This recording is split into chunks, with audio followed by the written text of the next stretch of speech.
ruled that official acts cannot be used as evidence to support other charges. And after that opinion, Trump's lawyers argued that in the New York hush money case, that certain pieces of evidence that came in constituted official acts. For example, conversations that Trump had with Hope Hicks. So Trump's lawyers argued that, look, if you can't bring in this evidence, the entire conviction should be tossed. Yeah, right there. But here tonight, Mershon making it clear he does not agree, saying that the entirety of this case related to unofficial conduct.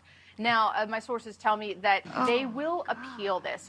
They weren't sure that this was going to go their way, but they told me they're going to continue to appeal this decision. But Aaron, there's another avenue that they're pursuing to try to get this case dismissed. That is a formal motion to dismiss, arguing that as president-elect, Trump should not be facing any state-level proceedings, and that is a question that Judge Juan Mershon did not answer tonight.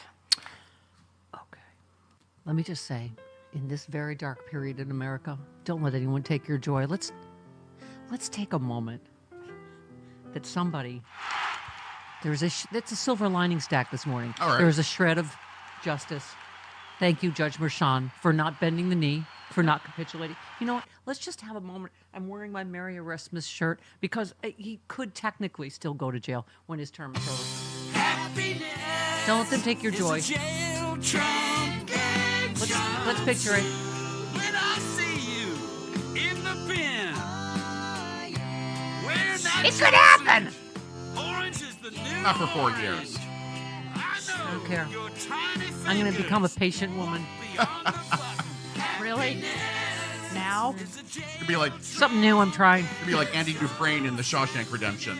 Yeah, I got no choice. Slowly but Oh. surely Yeah. through I'm the going to posters. develop Mandela-like patience. Oh boy, yeah. Let's just take a moment. Judge Juan Mershon ruled that Trump's hush money conviction should not be dismissed on the grounds of presidential immunity, rejecting arguments based on the stupid Supreme Court ruling. Stupid. Trump is facing up to 4 years behind bars. Yeah, right there. Okay, I'm just, Mershon rejected the argument, writing the Supreme Court's decision on presidential immunity did not apply to this case because the evidence presented by Alvin Bragg's office was related entirely to unofficial conduct entitled to no immunity protection and not Trump's official acts as president. No kidding. No kidding. What human thinks paying off a porn star, paying hush money, is part of your official presidential duties? Trump's legal team has vowed to appeal. Of course they have. As well as continuing to pursue another motion to dismiss the conviction on the grounds that Trump was reelected. Oh, I see. Is that like when you were playing tag as a kid? Right. You just go Not safe. Not it. Like Not he touches it. the White House and goes safe. Not it. Yeah, it doesn't work that. Okay, is it going to be Minority Report? Does he get to just just erase everything that happened in the past? He just goes, okay, that didn't happen. That's not my. No, he is a convicted felon. Minority He will Report. always be a convicted I felon. think she knows what Minority that wasn't Report the is. that wasn't the plot of Minority Report. Not even Did close. he erase the future, No. the past? Which was it? No. Tom Cruise had some board where he right? He predicted future crimes. Right. Right, that's what I meant. Well, They you had know, the three- I can do that. Trump is Right. going to commit Which is future why crimes. It's not Minority Report. Exactly. Covers all of it. He's going to commit future crimes. You know it. Take that to the bank.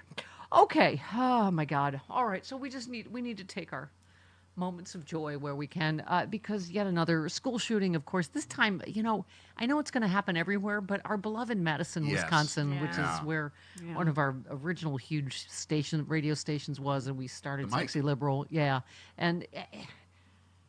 Here we go. It's at a Christian school. So are we not are we about- hearing the yeah. argument about taking God out of the schools? And a 15-year-old girl is the shooter this Yeah. time. They probably had the Ten Commandments on the walls there. I'm sure they That did. didn't stop it. Nope. I poor don't kids. I judge anybody else's beliefs, but oh my God, whoever that spokesperson was, it's just all God's plan and prayer, and I'm like, really? Like this was God's It's the plan, guns. and it's okay, right? It's the guns. Yeah. So I guess there was the speculation is there was a manifesto. That's what the police chief of Madison suggested yesterday. Yeah. I heard Frangelo offer some legal advice to Luigi Mangione. Don't carry the manifesto on you because Here's why I did it, papers. Okay. Yes, this is it. Oh, Abundant Life. Irony this morning. Abundant Life Christian School is actually the name of the... Okay. So, I don't know where we're at right now. Two students are in critical condition. Yeah. Yeah. Still so at that still- point. still. We're still there. Yeah, there's obviously injuries. But she was a student. It was a pre-K through Through high 12. school. Yeah. Yeah. That's a big school. Well, yeah, but there are only 400 and something students. Yeah, it's a small went to school, right. but I yeah. went to small schools Yeah. like that my entire Same. Me too. life. Yeah, me so- too. Same. Catholic school. Yeah. Yeah. Same. Yeah. And there's just no way you could fit out a school like as small as that with metal detectors. Yeah. You know. You wouldn't think to. Yeah. You just Anyway. wouldn't think to. Yeah, I mean, here we are again. So by the way, we have a big show. It's very exciting. Donna Halper, who we've never had before, friend of Bob Seska. Need I say more? Yeah. No. Rush Media fan. historian. She Not discovered Rush. The band. No, yeah, she The was band, A, not she was a the- radio DJ. Everybody. Yeah, good body, everybody. Yeah. I don't think she was a puker though. We'll make her do the whole hour with us like that. Oh, great. Good morning, Donna. Good morning.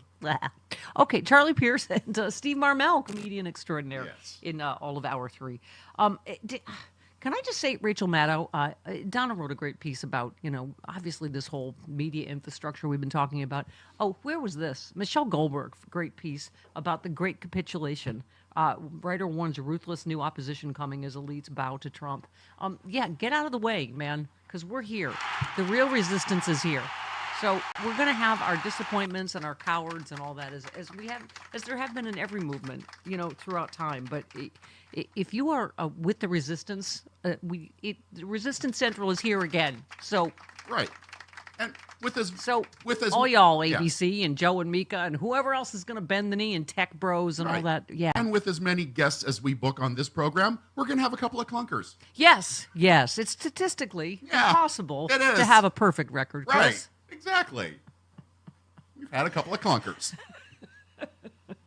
You listen, there are shameless opportunists in every area of life. Yeah. No, and as people were saying too, I think it hurts when it's, someone that you believed in, that, you gave an opportunity to, that, we're talking about Lindy Lee, obviously. Someone that you had a cocktail backstage with, maybe. Yes. That you very generously offered a platform to multiple times. Yes, exactly. Yeah, but like you say, look at what we're seeing already. Look at ABC and all these people going to Mar-a-Lago to kiss the ring. I don't know whether it's me. It seems like there's more greed and cowardice this time. Like even Trump said it yesterday. Like, oh, we got the media pretty well tamed now. Oh, people are a lot nicer to me this time. It's like I'm not getting you his audio anymore. he's just such a bully, right? Like, about primarying, threatening people that don't vote for every one of his lunatic picks. I mean, Rachel Maddow, by the way, national treasure. What else do we say? Support all the democracy warriors out there. Almost everybody on MSNBC except Joe and Mika. Sorry. I mean, look at Allison Gill, our friend, just cracked the top 10 in podcasts. Midas Touch just sat down with President Biden. We've got, all of the people in our universe and Sirius XM and our sexy liberals, John Fugelsang, Hal Sparks, Frangela, on and on. Who else am I missing? Mark Maron, Pod Save America. There's a lot of great, Never thought I'd hear you say Mark Maron. Support Mark Maron. That feud was a long You time have a ago. history We with him. kissed and made up. Yes, you did. That's just a little shocking to the system. Listen, we need all the Yeah. progressive warriors we Right. can. And, so anyway, what was my point? I don't know. We don't know anymore. You've interrupted It's me almost again. vacation. Well, did you see yesterday Huh? that CNN may be up for sale too? Oh, for God's sakes. Well, their whole Let's Be Fox Light plan didn't work so well, did it? Nope. There's not a market for that. I'm telling you, there is a market for true progressive warriors. There's 75 million of us that don't, Anyway, I started with Rachel Maddow, national yeah. treasure. Yeah, yeah. But she did a whole thing, last night that it's like Steve Bannon said, there's so much flooding the zone with that you don't know which way to look. And beyond all the ridiculous, wildly unqualified people that he's nominating, this has become, before our eyes, a complete oligarchy. Yeah. And Rachel was saying, we've never had that here before. No. He really does want to be Putin. He wants this to be Russia. Yep.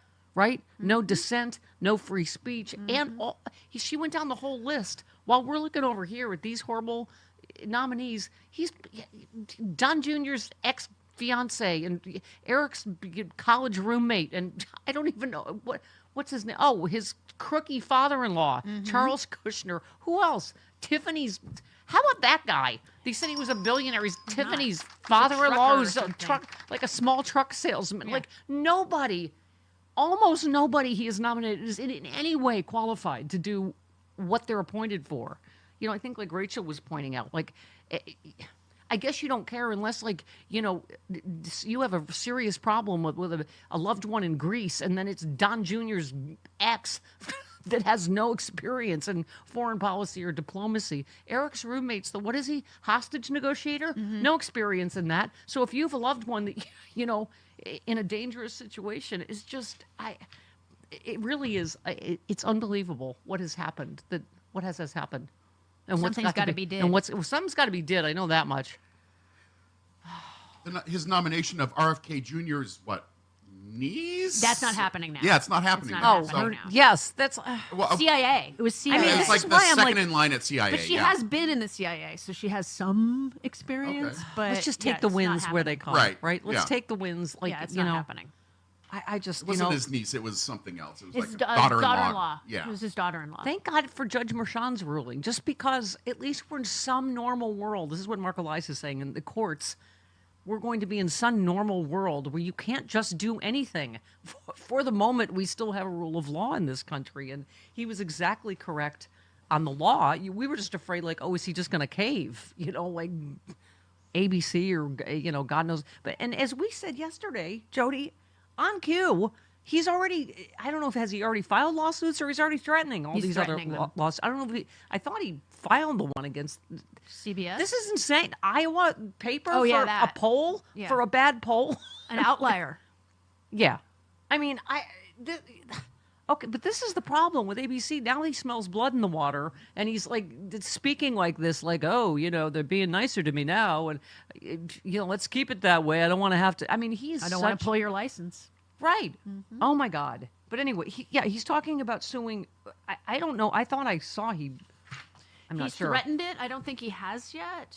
Yeah, David Axelrod said, now Trump says he's suing the Des Moines Register because their poll understated his support 60 Minutes because of their editing of the Kamala Harris interview. They edited The him. The Pulitzer Committee for honoring the New York Times for coverage of Russian election interference. Welcome to Hungary, folks. Yeah. Says David Axelrod. Yeah, Jojo from Jurors. Dear ABC, Stephanopoulos didn't do a damn thing wrong, but now you've capitulated in advance to the spaghetti sauce stained sexual predator. He's saying he's going to sue the Des Moines Register, 60 Minutes, the Pulitzer Committee, because they had the audacity to report the truth.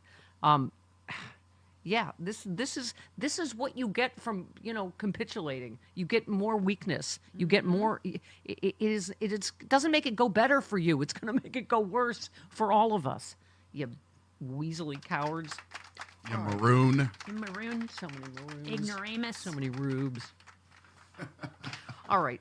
Let me just give me 15. It's just because here we are on yet another heartbreaking moment of gun sad. violence in America. A second grade student called 911 to report a shooting had occurred at school. Don't let that soak in for a minute. A second grade student called 911 at 10:57 a.m. to report a shooting at school. Oh, by the way, speaking of right-wing despicable behavior, no, the shooter was not trans. Right. Oh, there was God, there was that really? going around yesterday. Yeah. I am so sick of them. Trump politicizing yesterday the drones. The president knows, and he won't tell you. It's just they have to politicize everything. And you know, try to make enemies of their fellow Americans. The president knows, and he just won't tell you. It's like everything's a conspiracy theory. Everything is Biden bad, Because it keeps trans this, something that, black person that. You know, because it keeps him in the headlines. That's why he says Look that at this white crap. guy that choked out a black guy. Yay, he's our hero. Here he is at the Army-Navy game. They are just despicable. And I okay, sorry. That was, all right, now my craw's still full. Oh, yeah. And I got a break. Right. All right, 21 minutes after the hour. This portion.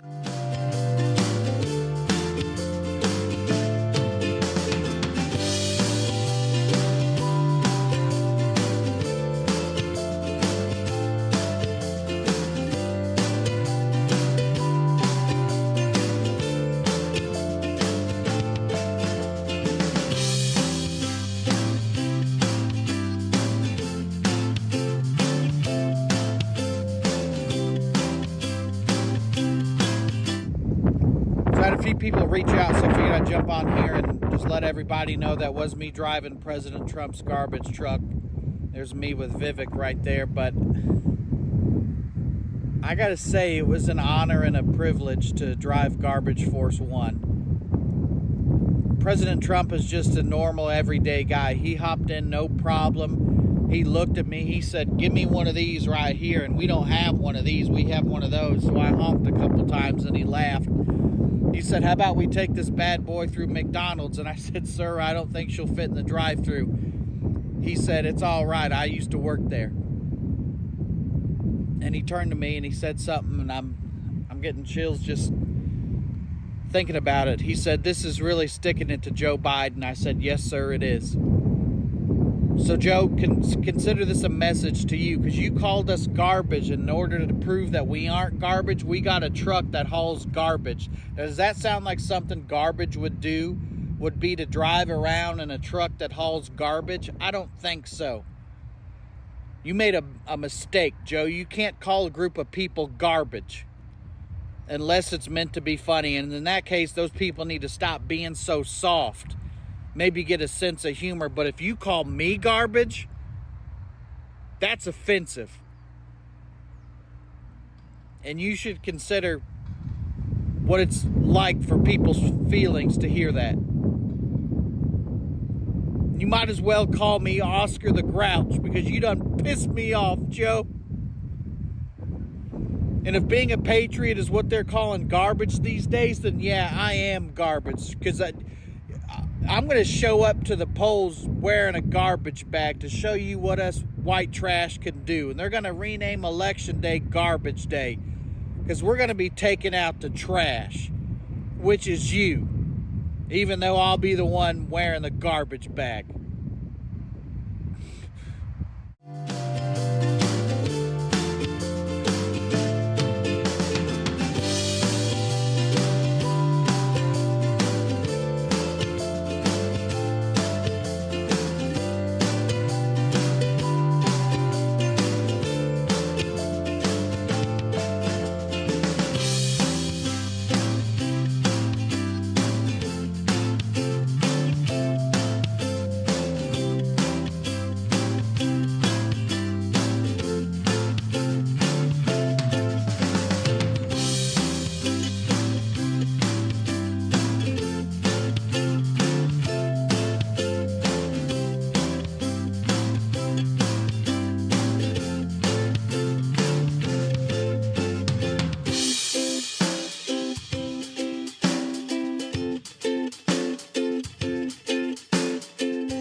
the Stephanie Miller Show. Donna Halpert, Charlie Pierce, Steve Marmel, all coming up on the big Tuesday show. Crucible of Thought threads, maybe, and bear with me here, if the shooting is at a Christian school by a Christian student, the problem is in the instruction of morals. Maybe it's the guns. Yeah. That's I don't know, radical thought. Yep. Okay, here's more on the shooting. Tell me what happened. We heard them, and then some people started crying, and then we just waited till the police came, and then they escorted us out to the church. How many gunshots did you hear? I heard 2. And what were you thinking? What are you thinking I now? was scared. Like, why did they do that? Why? Why? That poor kid. Yeah. Just a 6th grader. I have a 6th grader, and I can't imagine what their parents are thinking about this evening, trying to process any of this. Or the parents of this 2nd grader. I was getting ready for lunch, so it was basically lunchtime. And then I just heard sobbing, and there was a teacher, and she was screaming like, "Ah, my leg, help, help." Do you know that teacher well? hmm What was it like to hear that? Were you scared? I was really scared, and I was really sad. Oh, baby. She's a 2nd grader. The number one cause of death Sure, for our yeah. kids Yep. is completely preventable. Yeah, I get it when Bobby Kennedy gets in, polio will overtake that, but can I just say this whole being at a Christian school, Sunday Divine tweeted this, someone's, Derek has his picture of his Christmas tree in which he is hanging a bunch of prominent Democrats in effigy. And she said nothing says Republican and Christian values like decorating a Christmas trees with effigies of people you want to murder and then posting it on social media. Yeah, there's Kamala Harris, President Biden, yep, Nancy Pelosi, Barack Dr. Obama. Fauci, Barack Obama, Hillary Clinton. Yeah, that's festive. And Christian, super Christian. Super. Yeah. 29 minutes after the hour, Stephanie Miller's show.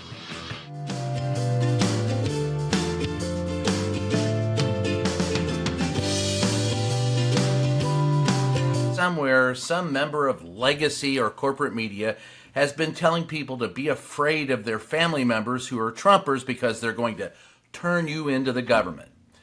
Well, Donald Trump isn't even president yet, so I don't know why you would have to worry about it this holiday season. But nonetheless, I tracked this down a little bit, and it all goes back to a social media posting by Joy Reid. I believe, if it came elsewhere, forgive me, Joy, but this is what she posted and what people are now quoting.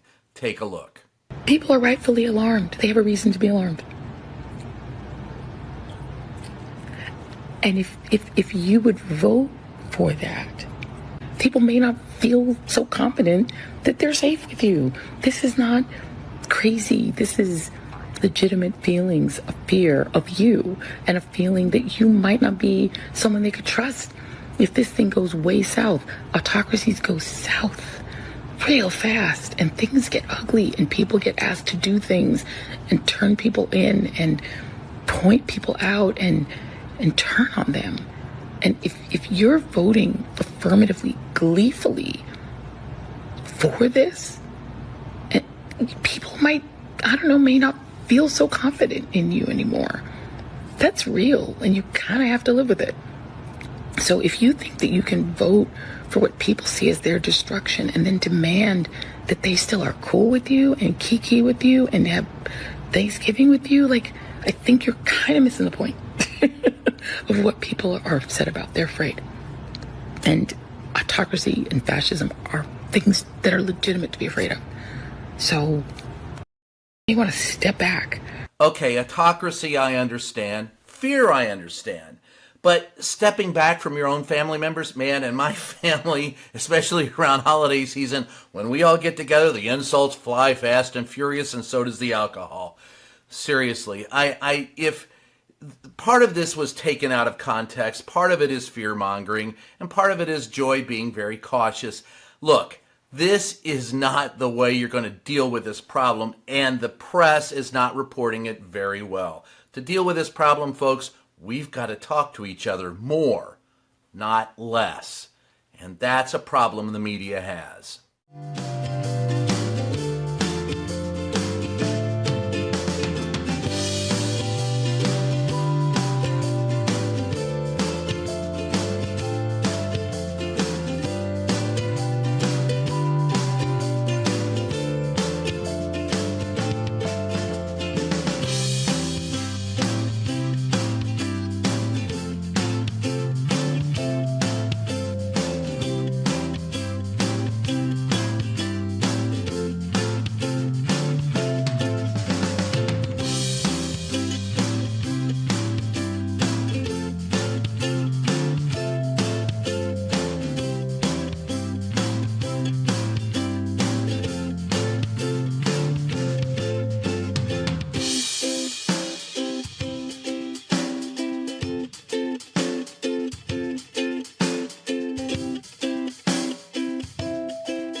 is what you would call an oligarchy.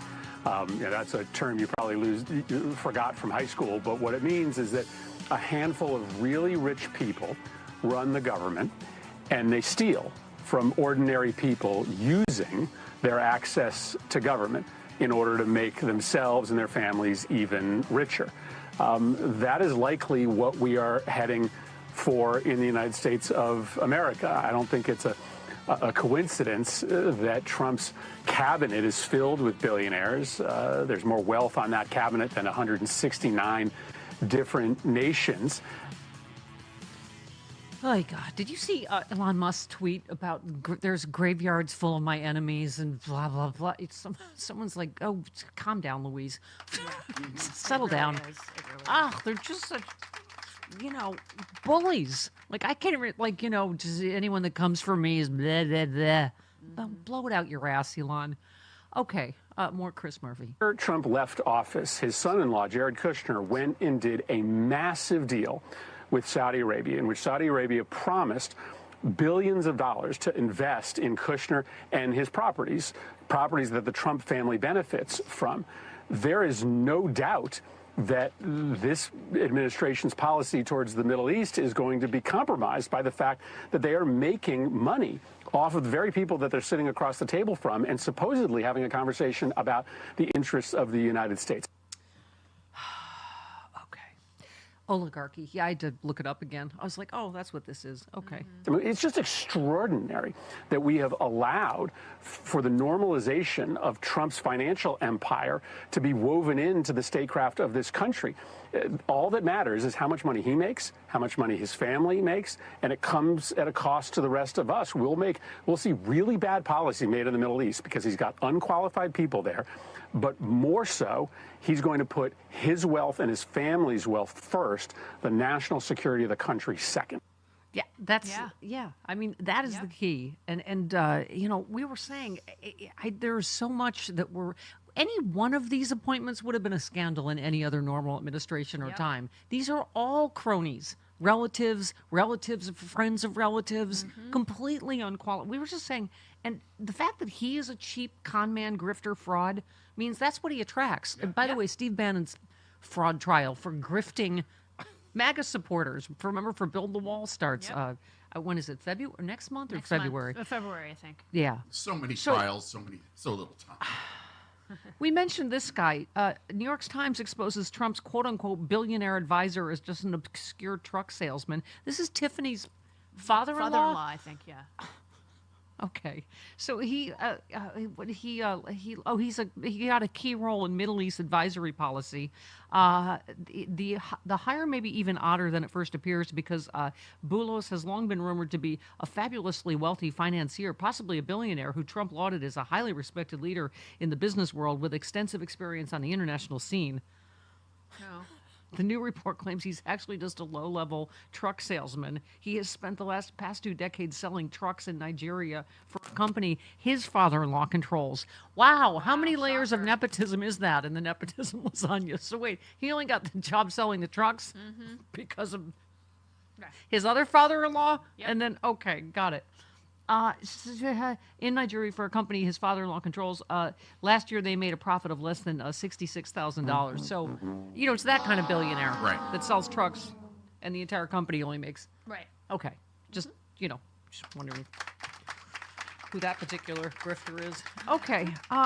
Our beloved Paula Poundstone tweets, "Dear rich people who are buying our demise, I repeat to you that the Howells were just as stranded on the island as Gilligan." They were. Yeah. You know what? She's wacky. She makes a good point. But you know what? There will always room for you here on Stephanie's Isle. The show started up at a St. Oak Walk, all up and down the dial with Stephanie, the producer too. Yes. The voice deity and his wife, Johnny Quell, the news girl star, and T-Bone are here on Stephanie's show. Yay! All right. Well, she's coming to our holiday party. She said she'll come up on the cliff. I don't know how many times I have to tell her I don't live on a cliff. You live up a mountain. Not really. That bit is a little bit dated because really not one of those people is here anymore. It doesn't matter. It's about the Stephanie and Stephanie's Isle. Got it. Okay. Hi, Karen in Chicago. Hello, good morning. Yes, you're the Marianne to my Ginger, Stephanie. Oh, you little ginger snap. Go ahead. I just want to say, these people are shameless. And, I've kind of gotten to the point now. We have got to have our Democratic leadership be absolutely ruthless in the messaging. Don't go on Sunday morning shows. Chuck Todd once said that the reason that they can't push the right-wingers the way they push Democrats is because the right-wingers won't come back on. I think Democrats need to start... They're whiny little bitches. Yep. That's why. Exactly. And I think that Democrats need to start taking their messaging elsewhere. And I think that Jasmine Crockett and AOC, if Ted Cruz is okay to have a podcast, I think that they should have podcasts. By the way, I was disappointed that AOC didn't get that intelligence They're blaming committee. Pelosi. Yeah. Yeah, I hope David Hogg gets in as DNC vice chair. Like, we need new blood, man. We need new energy, people that know how to message, social media. Yes. And listen, we have to be ruthless in the way we speak on social media, too. This shooting yesterday, I'm saying Republicans are killing Americans. Republicans are killing children. Republicans are killing women. And I'm going to take it one step further. I'm going to start saying, whether they like it or not, to the people that I know, Republican voters are killing Americans because they have the power. We have to start taking it to them as well. Yep. This is their responsibility. They continue to elect these people. Every single one of these deaths is on their hands as well. Yeah.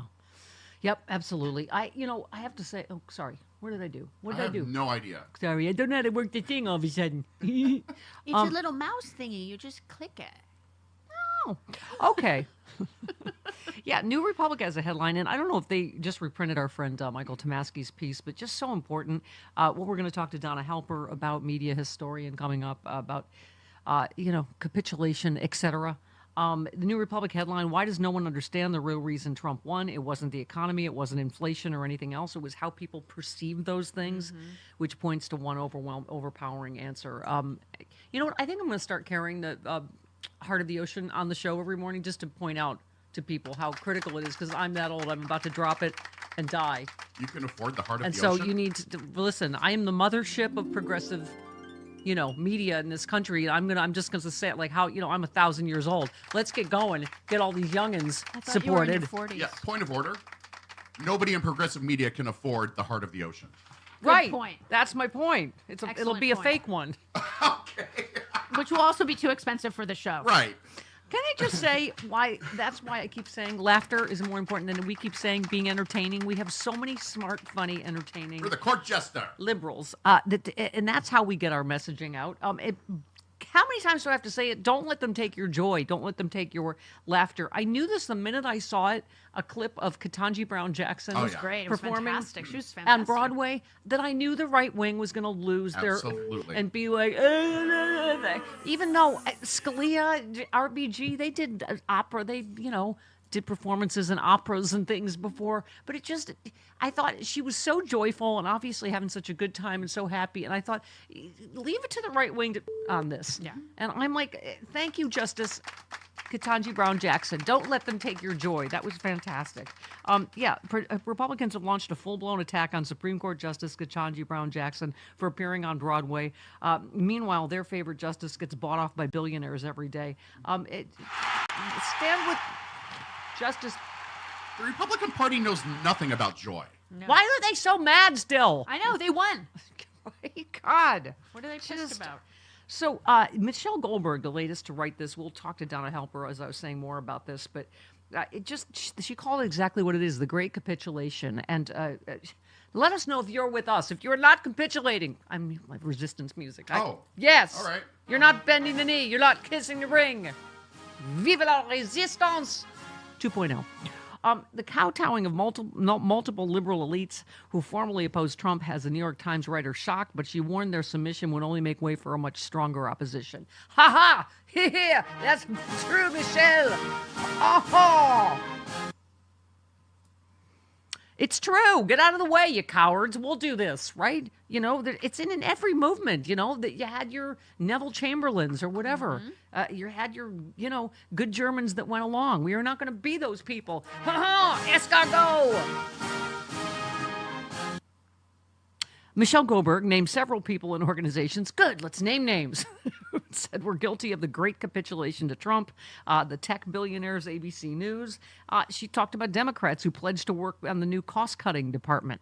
I understand, like, your intentions may be good, but they're not going to cut any of the things you want. How many times does, you know, Lucy have to pull the football away? They're not going to cut defense. They're going to cut Medicare and Social Security and SNAP and all of that stuff. So if you know, yes, you can say, oh, in good faith, yes, we could get rid of fraud and waste. They don't want to get rid of fraud and waste. They want us.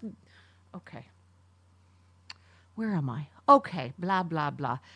She repeated Trump's claim made at a press conference Monday that in the first term, everyone was fighting me. In this term, everyone wants to be my friend. For once, he wasn't exaggerating, Michelle writes. Many of the most influential people in America seem to have lost any will to stand up to him as he goes about transforming America into the sort of authoritarian oligarchy he admires. Call it the Great Capitulation. She mentions Christopher Wray. She said different people have different reasons for falling in line.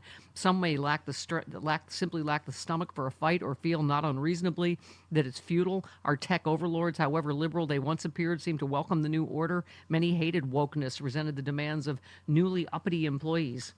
Ooh, say goodbye to newly uppity employees. What? Did Trump just say he's going to fire any federal employee that works from home on day one? Yeah. Oh, God. Oh, Bill Maher is going to be so excited. Okay, collectively, everyone get in there. Enjoy your polio and measles together. Scat. Get to work. You let us work from home for 4 months. I'm a benevolent dictator. Anyway, Michelle finishes collectively all these elite decisions to bow to Trump make it feel like the air is going out of the old liberal order. In its place will be something more ruthless and Nietzschean. Thank you. Yes. That's cueing my final. Vive la resistance! Yes, we need a fiercer resistance this time, and a stronger and a more courageous one. So, scat, out of the way, cowards. We got this. Got my Dino Badala, my John Fugelsang, my Michelangelo Signorelli, my Randy Rhoads, my Thom Hartmann. Who else? My Bob Seska, my Frangela, my Cal Sparks, Midas Touch, Daily Beans. I'm starting to go Howard Dean. Am I leaving anybody out? I'm sure I'm leaving somebody out. Is this Stephanie Miller's version of Tourette's? Yes, I'm going to blurt out progressive warriors' names so that you support all of them. All right. Yeah, all right then. Midas touch. All right. I think I cut it all out for right now. Okay, 47. The Good Liars. Yes! Yes! Kimberly Johnson. Yes! Okay. 47. Hal Sparks? I already said that, Grandpa. Yeah, she did say that. God, 47. Sometimes you leave him out. I do not ever leave him out. 47 minutes after the hour.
Chris. Uh-oh. See, she doesn't like you either. Right. She doesn't believe in you either. No, nobody does. Who said, we have to straighten out the press. Our press is very corrupt, almost as corrupt as our elections are. Who said that? Clark Kent. No, Not even stupid Cheetolini. You can tell by the she does an Straighten out our imitation. press? Oh, my God. First of all, our elections are corrupt except the one that just elected you. Right. That one, for some reason, we Right. forgot to corrupt that one. Yeah. Who said, we know the drones, they're very close to Bedminster, I think. Maybe I won't spend the weekend in Bedminster. I've decided to cancel my trip. Who said that? Trip to Bedminster? No, that stupid moron Donald Trump was conspiracy. Yeah, right. You know what? They're drones to detect golf cheating, and they're flying over Bedminster. You crazy lunatic. Do you take a trip to your home? His golf club in Bedminster. He literally just said he Right. cancels the trip because of drones. But that's also his home. It's one of his homes, yeah. Right. So Please. you don't I take a can't. trip to your home. I can't. You go home. Right. Who said Silicon Valley billionaires flocking to meet with Trump at Mar-a-Lago is kowtowing to the emperor? The word kowtowing comes from everybody going to the emperor in China and kowtowing. And indeed, I think that's what you're saying. Who said that? Lois Lane. No, Walter Isaacson. All right. My craw isn't even partially emptied No, yet, it's and we're not even almost through close. hour one. Oh. Can I just say, Patrick from Rockford, Illinois, is almost as rude as Rude Pundit, but he puts it very well. Okay. Mama, the dildo of consequences will arrive unlubed, and everyone, not just the rich and powerful. Yeah, And it'll the go in- dildo, No lie of consequences is coming, people. No lie detector. And it'll go in sideways. Ooh, ow. Like the ice planet Hoth. Okay, humanity has been there before in France during the Reign of Terror and in Russia during the Red Terror. So, vive la résistance. This one, can I just say, I was so touched because liberal helpers, because why we're still here after 20 years, and subject line, how can we help?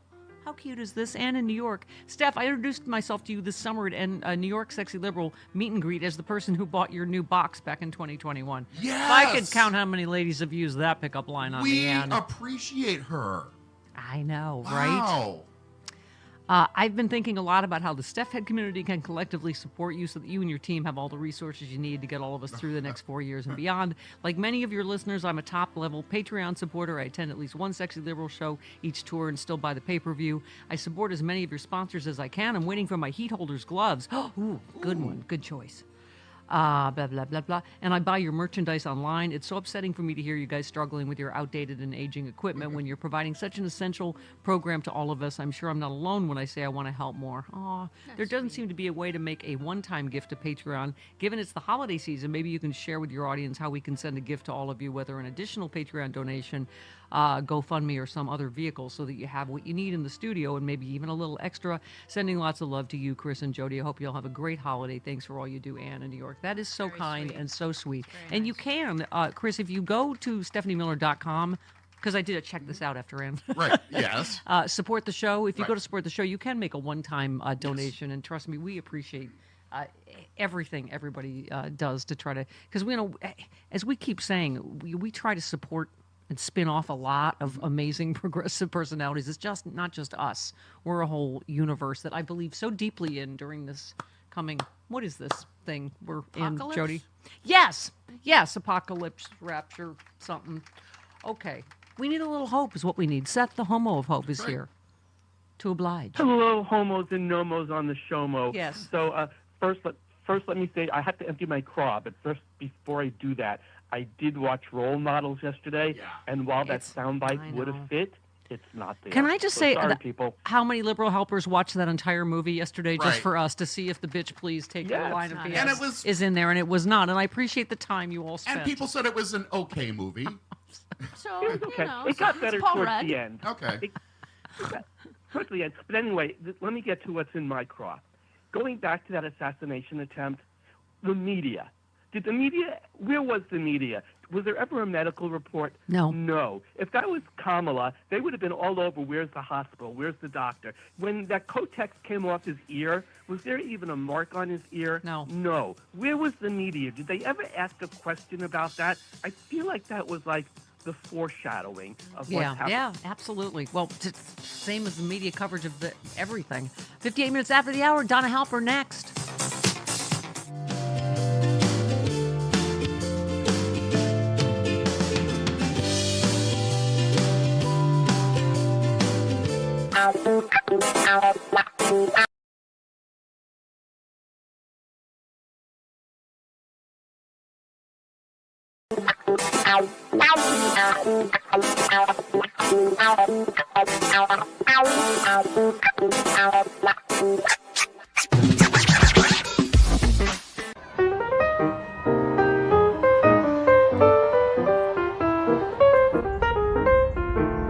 Oh, hi. Come, walk with me. I kind of want to talk about the least of my people. You know, every year around this time, I always got to try real hard to not smack upside the head all these hypocrites, snakes, and vipers who call undocumented U.S. workers illegals.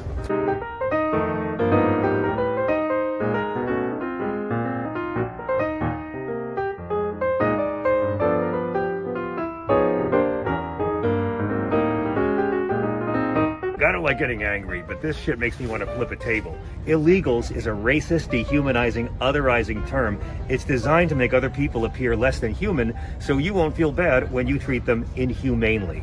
It's a really shitty noun. Ask yourself this: when's the last time Fox News called any other kind of lawbreaker an illegal? If you do 56 in a 55 zone, aren't you an illegal too? Huh? Come on. Now, you wouldn't know it from watching Tucker, but the majority of undocumented immigrants in this country are people who overstayed their visas. However, every night on Fox, he who tucks in his brood of vipers say illegals, and they're always referring to brown people crossing a border. Here's a dirty secret. Politicians could end undocumented immigration tomorrow if they wanted by locking up the white people who do all the hiring. This is supply and demand economics, my friends. There's a gigantic help wanted sign at our southern border, and there's no wall you can ever build that'll be big enough to hide it. And politicians of both parties are in no rush to take down the help wanted sign. Rich people pay Fox people to make working people blame poor people. Now here's 10 facts about illegal people. Number 1. Undocumented immigrants commit crimes at a much lower rate than U.S.-born citizens. Why? Fear of deportation. So imagine if we could do that to homegrown criminals. Number 2. Undocumented immigrants pay state, local, and sales tax over $400 billion in 2017 alone. Those guys standing outside Home Depot looking for day labor work, they're not the ones who outsource your job to China. By the way, racist idiots, there are no national politicians currently calling for open borders or amnesty. Anyone who tells you there are is lying, or as I like to call it, bearing false witness. You know who did call for that? Ronald Reagan. That's right, the star of all your right-wing porn fantasies. St. Ronnie gave amnesty to millions of undocumented people and claimed that open borders allows them to just go home when they're done working here. But don't feel bad, you racist douchebags. Reagan still supported apartheid. You ever notice whenever they raid one of these meatpacking plants down south and they arrest several hundred illegal workers, they're a lot slower to arrest the guys in the back room who did the hiring, who are counting all the cash. And that is all the proof you need to know that the illegal immigration scare is regressive gaslighting bullshit. Donald Trump hires undocumented labor. Going back to the 80s, it was Polish workers who built Trump Tower, but they never got called illegals because they're white. Even as president, Trump continued to employ undocumented workers. He's now done it in 2 different centuries, all to avoid paying American workers a living wage. You are being suckered by millionaire at birth hypocrites. Does it physically hurt to be this freaking gullible? Oh, let's talk about the wall. You morons understand that they were never actually going to build a physical medieval wall for thousands of miles stretching across deserts and rivers and forests and private and commercial properties and seizing land from American citizens using eminent domain law, right? You understand that was a scam? It wasn't going to get finished. Mexico was never going to pay for it. And even if they had, twits, ladders and shovels are things. They looted the military for a scam. Steve Bannon was ripping people off, and Trump pardoned him for it, and they are both now wagging their tiny junk at you. And that's not a pretty sight. The majority of American voters rejected Donald Trump's immigration agenda in 2016. The majority rejected it again in 2020. But he still has a chance to be the first man to lose the popular vote 3 times. I alone can do it. What a dick. So remember, MAGA dudes, one of these days, you're going to stand before St. Peter. And on that day, you will discover what extreme vetting really fucking means. Thanks for watching. Please like and subscribe, and forgive me, I should have said at the top of the video, I'm only dressed in the tunic because it's laundry day and I had nothing else to wear. Oh, and I'm only wearing the fake beard to hide my rosacea, so that's...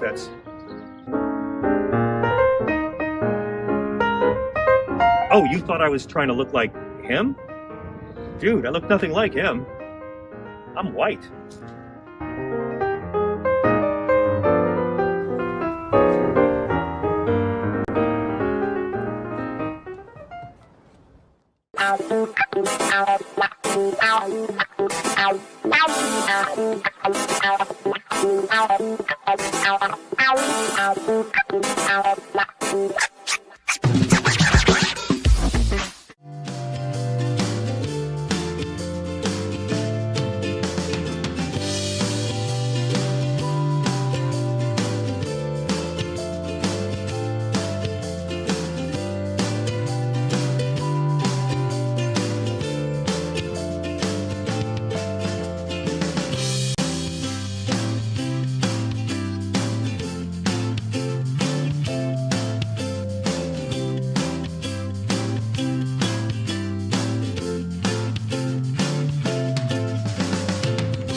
In a broader sense, one of the things that could be a problem for the administration and has been around the world when you have very strong leadership is this whiff, not of corruption may be too much to say, but the whiff of kowtowing and payoffs. The notion that he might get his hotel back in Washington and everybody will have to stay there, or that people join Mar-a-Lago.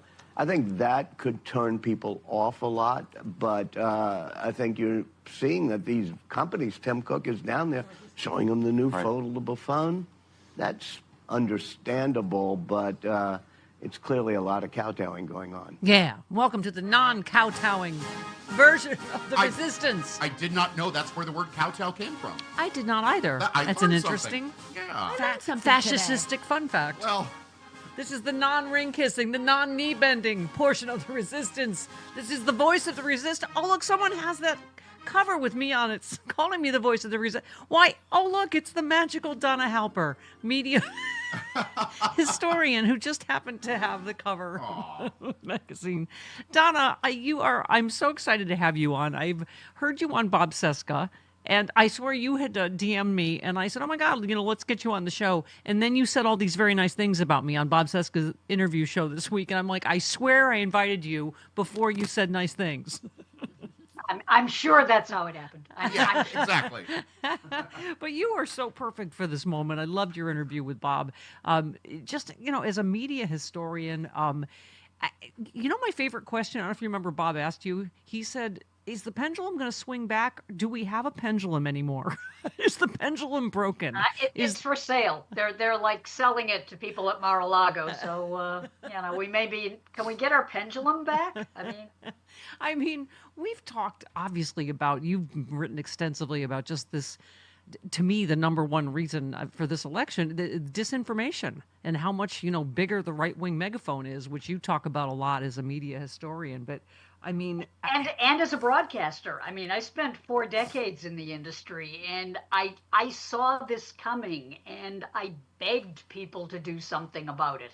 I've been begging people to do something about it since 1987. I know. And this is the latest one. Poor Daniel Dale. Yeah. CNN's Daniel Dale. Oh my God, his head's going to explode from all the...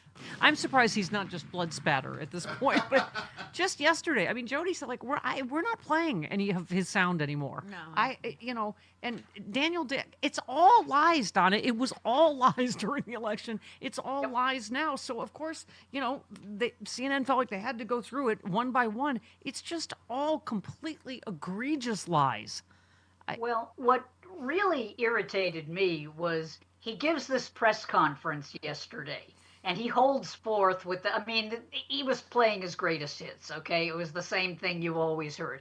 And how do people report about it?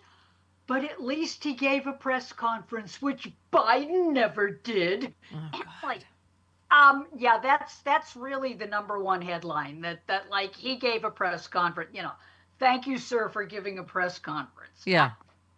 But wrote that this piece was so on point, Donna, and yet so depressing. You said what Joe Biden couldn't do and why it mattered. And you talked about being in your car listening to President Biden's speech about Syria and thought it was pretty good. Then you said, I saw it on TV, and you said whether I was supposed to or not, I felt bad for him. And you were talking about the famous Kennedy-Nixon debate, where people who saw the debate on TV said Kennedy clearly won. People who heard it on the radio said Nixon won. But we are just in this age now where, depressing as it is, as you said, apparently they want the Trump show. They want an entertainer. They want professional wrestling. They want bread and circuses. And I really wonder if his followers, who think that he is the greatest thing since sliced bread, I wonder if they've thought about the implications of some of his policies, because it's going to come down on them. And here's the problem. They will then be told by the right-wing media, oh, this is all because of the liberals. And I'm sitting there going, no, it's kind of not all because of the liberals. But if you hear the same thing over and over and over, I mentioned when I was on with Bob, I have a friend who lives in Tennessee, God bless her, and I jokingly refer to her as my right-wing fact check, because she is in that world where that's all she hears. Right. And she's quoting me back things that liberals believe, and I'm sitting there like, I don't know anyone who believes You're those. like, no, and no. Did you hear Kamala run on any of this stuff? No. That's what I mean. It's not about what actually is. It's what people perceived it was, from this massive right-wing disinformation chamber that then, leads the regular media by the nose. And so they're reacting to right-wing talking points rather than, Absolutely. I just saw, what was it called? The red one with The Rock. It's the Santa movie. It was good. And after I read your piece, Donna, I'm like, well, The Rock's going to have to be our next president. And there you are. There you are. And Have you ironically, thought about running for president? You're entertaining. I mean, you could do this. sure. Oh yeah, yeah. Don't look into her closets or fart don't, jokes. No, yeah, That's what yeah. we need. But you made the point down in your piece. Joe Biden's not a television president. He's always been an awkward speaker, prone to gaffes, has a tendency to say the wrong thing even when he knows the topic and knows what he's trying to say. You say Trump has a background in the entertainment industry, a larger-than-life persona he's utilized for years. Biden is neither an entertainer nor a performer. Silly me. That wasn't what I was ever looking for in a president. But right, you said he's an old school politician trying to fit into an era where policy positions don't seem to matter and constructing an exciting image is everything. Oh, this is so depressing and on point, Donna. You said that's why I was one of the folks who believed Biden should not have run for re-election. I know he had some very important accomplishments, and I know he wanted to run on them, which I can understand, right? And you said, fairly or not, in a visual media universe, he just looked old. It wasn't his chronological age. Since perception is reality, what people perceived was that he wasn't up to the task. And boy, the media was happy to help, right? Yep. I mean, could we have one more story about Biden's old, the economy's bad, Biden's old, the economy's bad? Well, you know what else really just toasts me is the fact that Mitch McConnell has something wrong where he falls, his face freezes, all this other, nothing. But Joe Biden made a gaffe. He's old. Yeah. I'm like, well, why are these two things different? Why is Right. McConnell, well, we're not going to talk about that. But Biden, oh my God, the guy's old. And unfortunately, to mention debates, as you did in Kennedy-Nixon, that debate performance played right into the already, set in stone narrative that the media had written, right? And you've had so many people on your show that have interacted with him, that have engaged with him. I know people that have worked with the man. I have a lot of journalist friends, just like you do. They all said the same thing. When you are in a room with him and you're talking policy, the guy is sharp as a tack. Oh, wait, he's not the greatest speaker, but he knows his stuff. Today, it doesn't matter if you know stuff. As long as you can create an entertaining show, you can get people interested in your campaign. I found that profoundly disappointing. Me I mean, too. you and I- Yeah. I mean, it's just sad. You said, I loved how you ended this, Donna. You said, I wish I had a time machine that could transport Joe Biden back to the 70s or 80s, back when policies and accomplishments were what voters cared about. You said, while I sincerely believe Joe Biden got a lot done, deserves our thanks, what we needed him to do was something that wasn't within his skill set. So here we are, awaiting the next episode of The Trump Show, not knowing what might come next, but his supporters aren't worried. They're sure whatever happens, it's guaranteed to be entertaining. I mean, man. And look at this. You've been talking about all of the people. I made a list and checked it twice. All the people that have gone down to Mar-a-Lago to bend the knee. People you wouldn't even expect. But hey, they want to be part of it. They want to be like, he's on my side. I'm on his side. How is that good for democracy? It's not, Donna, and it's like I said on Q yesterday with ABC being the latest to capitulate. Here he comes threatening CBS for editing the editing of the Kamala interview. Bob and Woodward going after Ann Seltzer for a poll. A poll. I mean, and the point is, we can legally go, that's nonsense, and he's not going to win any of those. That's not the point. It's to threaten people. It's to bully them. It's to preempt any bad coverage of him. It's to scare people financially. And to create self-censorship, to create people thinking, oh my God, if I say this, even if it's true, I'll get sued, and my corporate overlords don't want to invest money, so I better just... Yeah. Yeah. I mean, the latest out here, Ann, is the LA Times. LA Times owner and the newspapers, the tension is growing between him. Our resistance hero, Harry Litman, just resigned his column saying, I'm not going to, be a party to this. But the tension is apparently growing after demands that the editorial board, get this, Ann, quote, take a break from writing about Trump, an odd request about an incoming president. His meddling has become more pervasive than previously realized, including taking a more active role in dictating the paper's editorial columns and actively thwarting the publication of those critical of Trump. I mean, Absolutely. that's not journalism. That's not free speech. It's not just spiking the endorsement of Kamala Harris, right? And we're seeing more of this rather than less. And the more it spirals, the more journalists are afraid to report, and the more my friends on the right keep hearing, the media can't be trusted.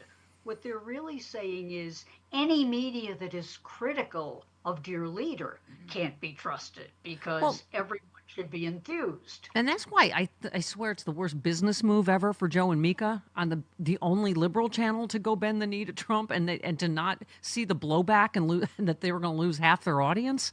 I mean, as you've said, Donna, for years, there is a market. You know, we're proving it at 20 years in here. Bob Seska's proven it. You know, there's a constellation of progressive, voices that Go back to you when you were on the Jones radio network. Right. Wow. Glenn Jones. Yes. Remember Glenn? But that's my point. Why is it that when a progressive talk show host is entertaining and informative, they don't get the support out there? And I'm not talking about your wonderful listeners, okay? I've been a listener of yours as well as a fan for like decades, okay? And I've trained talk show hosts, okay? I was a consultant for almost 3 decades. So I know a good talk show host. And I'm not just saying that because I'm on your show. I've said it before.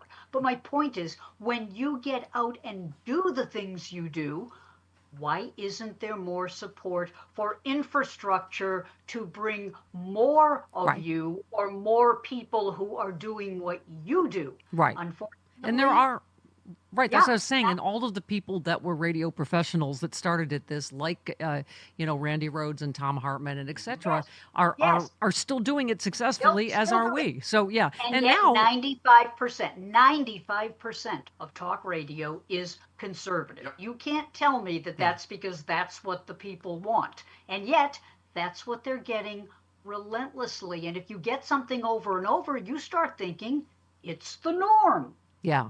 But, as you know, Donna, better than anyone as a media historian, the information environment, is that what we call it, is splintering into other things, obviously, right? Like podcasts and YouTube. So there's also, like Bob Seska, there's, we keep Daily Beans, Midas Touch, we keep talking about all the successful podcasts, that they're not necessarily traditional radio shows, but they are podcasts. But you're right, wealthy liberals should look and go, Daily Beans just broke the top 10. Bob Seska's very successful, on and on. Talk about the people that are doing this very successfully. They may be in different forms because traditional radio doesn't support it, But traditional radio is still part of the mix. I talked about this with Bob Seska.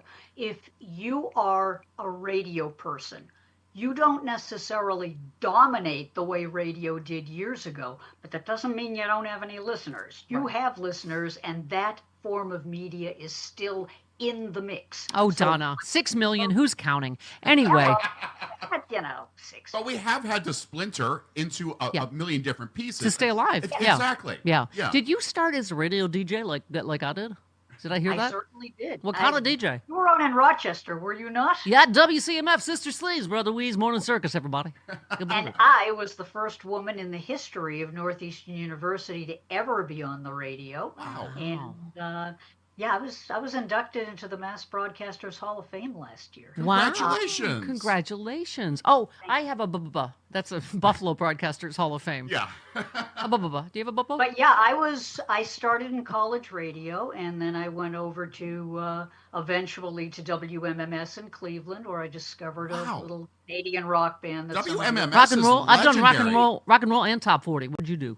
Everybody. I did all of them. You Yeah. name it. When there's a job, come on, we're radio people. Right. There's a job, you take it. Exactly. You know? My Not first- getting paid the big bucks anyway. I did all classic rock before I went to Hot 97, which was like I worked don't with know. Howard Stern. I worked Yeah. with Howard before Howard I did. was famous. We Yeah. worked Hot with- 97 was top 40. I once said to the GM, I was like, "Oh, are they different songs? I thought it was all one song." Oh, but I just right. for a job, I'm like, "Yeah, I love this music." My first job in radio was in country music. I had no knowledge of country at all. I just wanted to be on the radio. We're all- That's what I did. Absolutely. We're all Yep. mercenary whores. All right.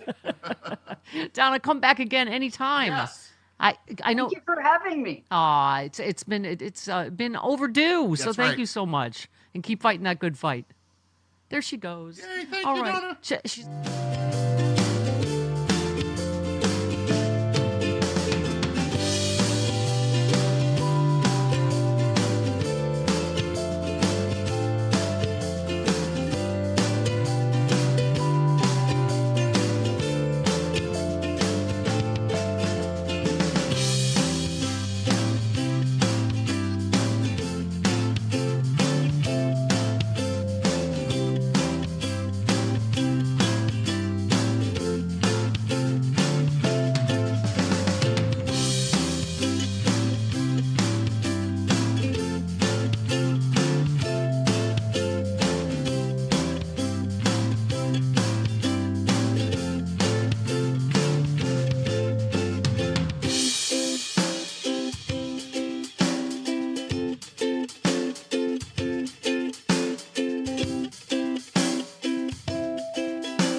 Sue in Rockville. I love that Krista has moved you to Rockford, Illinois, but I know you're in Rockville. Hello. Yes. By the way, Donna Halper was great. Yeah, she's and great. Peter remembers her from a long time ago from the Cleveland area, so Wow. he was really happy to hear her too. Yeah. Just, I hope she comes back. She will. But listen, I just want to say Robert Reich, as always, perfectly nails it. This is the problem. ABC is owned by Disney. Disney is a $205 billion corporation. So a $15 million penalty is chicken feed for them. So we understand why they did what they did. But the cowardice of George Stephanopoulos not to stand up with a tiny bit of journalistic integrity and quit and protest and say, I have nothing to apologize for. I was quoting the judge. I was completely right. He is a rapist, and quit his job would have been a nice little add-on. But he's a coward. Well, I don't know. I have a hard time, I have a hard time judging people for that choice or not. 29 minutes after the hour. Charlie Pierce next.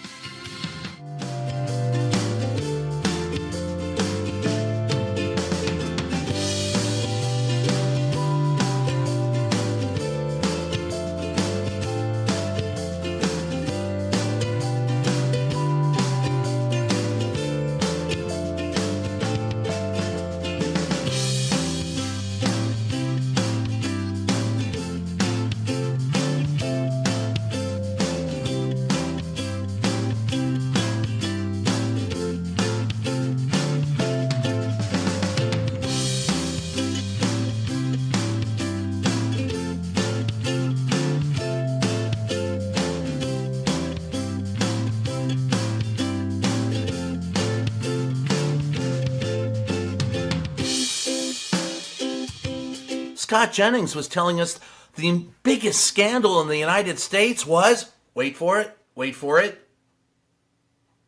Joe Biden's health. No, really.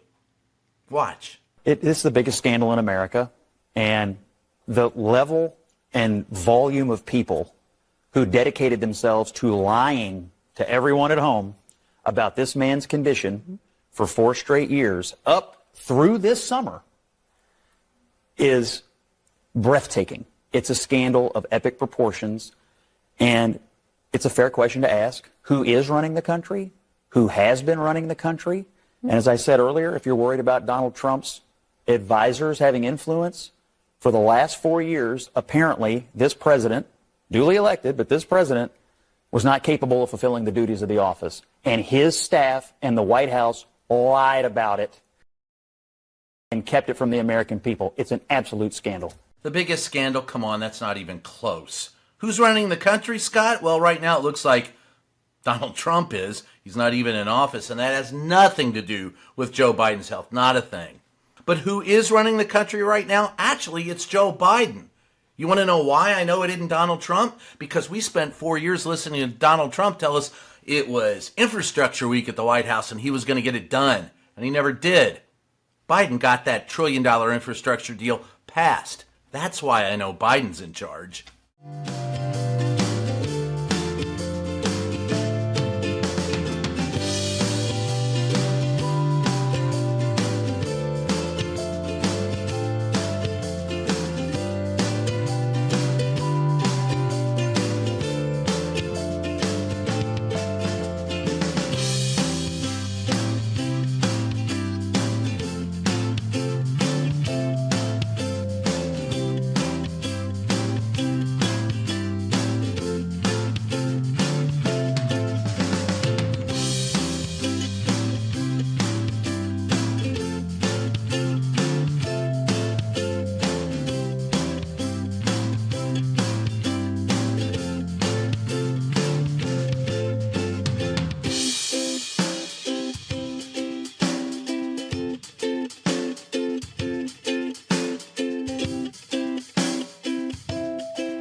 guys doing ask her to be my vice president? I knew her. I knew of her. I knew about her. I knew her record. I trusted her. She always served this country with purpose and integrity, and she always will. And you're not going anywhere, kid, because we're not going to let you go. Not going anywhere. Kamala Harris. Our spirit is not defeated. We are not defeated. Let's be clear about that. We are strong. We are clear about why we are in this. You're willing to put in the hard work. And that work must continue. I love her so much. Is it wrong I turn into Holly Hunter every time I see her on TV now? Holly Hunter from Raising Arizona. I love her so much.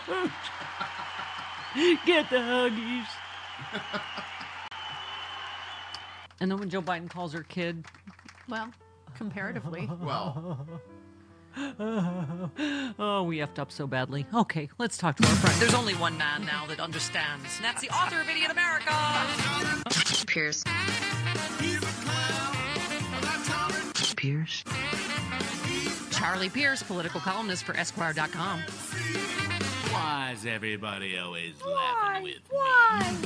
Hi, Charlie. Oh, no, not Santa Buddha. Come on. Oh, are you kidding? My last appearance before the holidays. That's true. And they will not steal my joy of Christmas. There you go. There you go, buddy.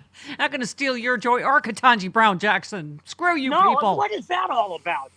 God, You know- they are such miserable human beings. I know. You know what? I'm going to tweet a picture. I went out to brunch with a bunch of my best friends. Like, do what you need to do to feed your soul. And if Ketanji Brown Jackson wants to be in a Broadway show, just screw you. Go find your own joy. What's wrong with Really, these people? I've got a lifetime appointment, bitches. Exactly. This is my black job, bitches. There you go.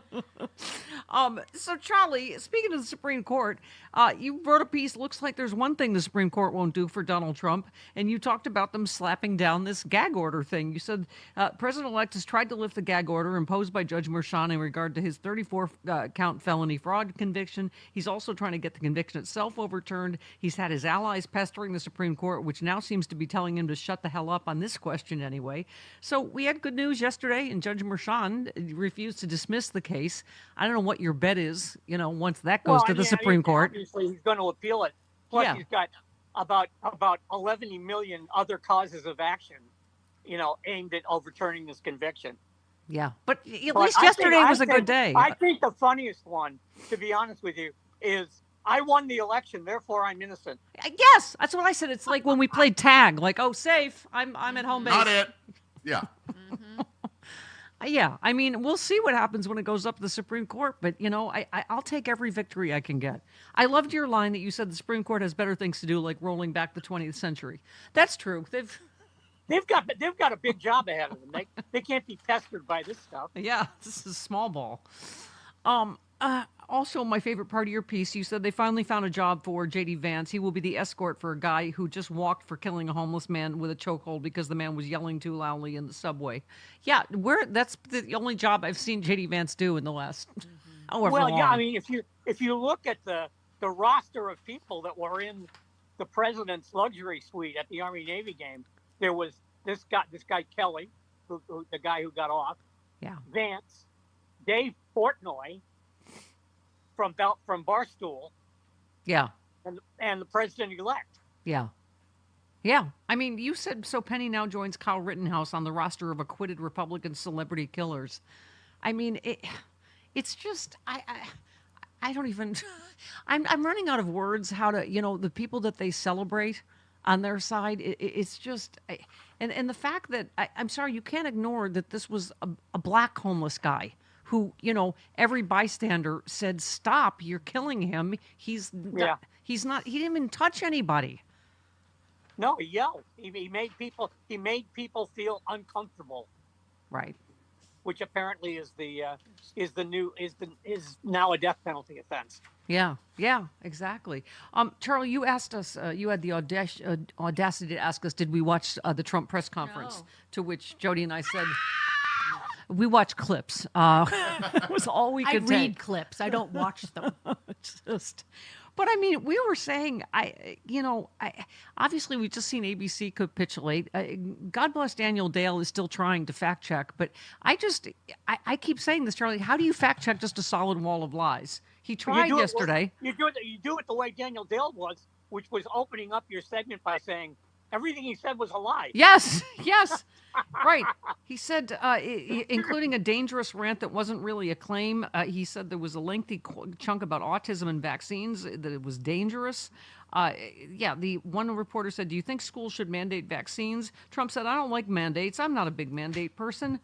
And then he, again, with this autism, this link, Daniel Dale said there's no link between vaccines and autism. This notion has been discredited by study after study over decades. The idea that there's some connection came from a thoroughly discredited, in fact, scandalous, fraudulently altered study in the 1990s that should be just ignored, dismissed because it was fraudulent. I mean, so we go on to tariffs. He said under his first presidency, we took in hundreds of billions of dollars from China. That money was paid by Americans. It is American importers who pay the tariffs, not Chinese exporters. Many of those importers pass along the cost to U.S. consumers. He just, how many times can he repeat the same lie? He doesn't know how tariffs work. Right. They're central to his entire economic philosophy, such as it is. It's a rag bag, really. Yeah. But he doesn't know how they work. Yeah. But just to spare everybody that horrible face and voice, he said there was no inflation under his own presidency. There was 8% cumulative inflation during his presidency, not nothing.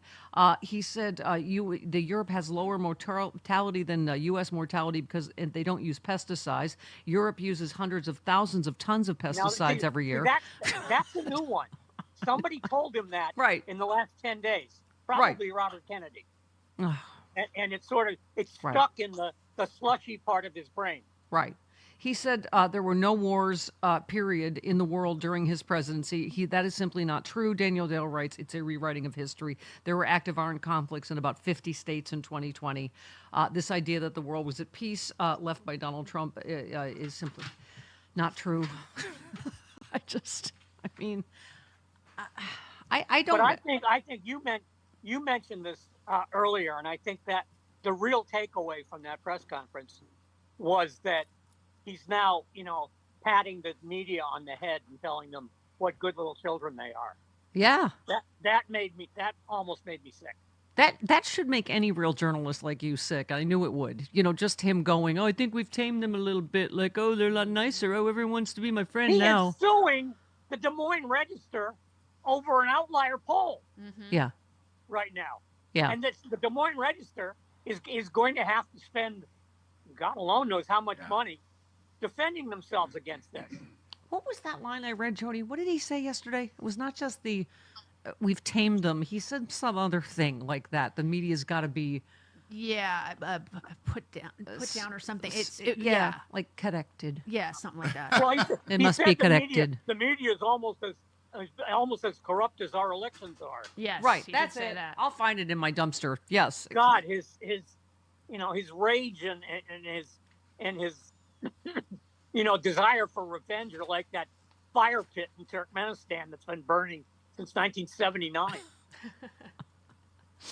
I'm saying, as you're sitting there in Massachusetts with the, home of Professor Senator Warren, there's one fresh horror every hour almost, isn't there? Trump and his advisors are considering plans to weaken or abolish altogether top bank regulators, including the Federal Deposit Insurance Corporation. That's a great idea. And okay.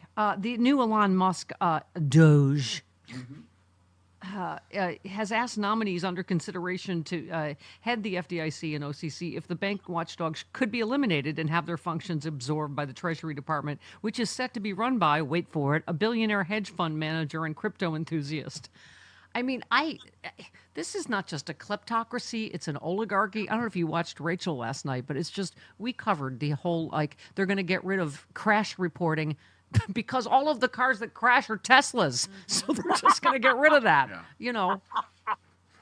Yeah, it's a combination of all the war, the old cliche about how democracy is the worst form of government except for all the others. Right. We're getting all the others.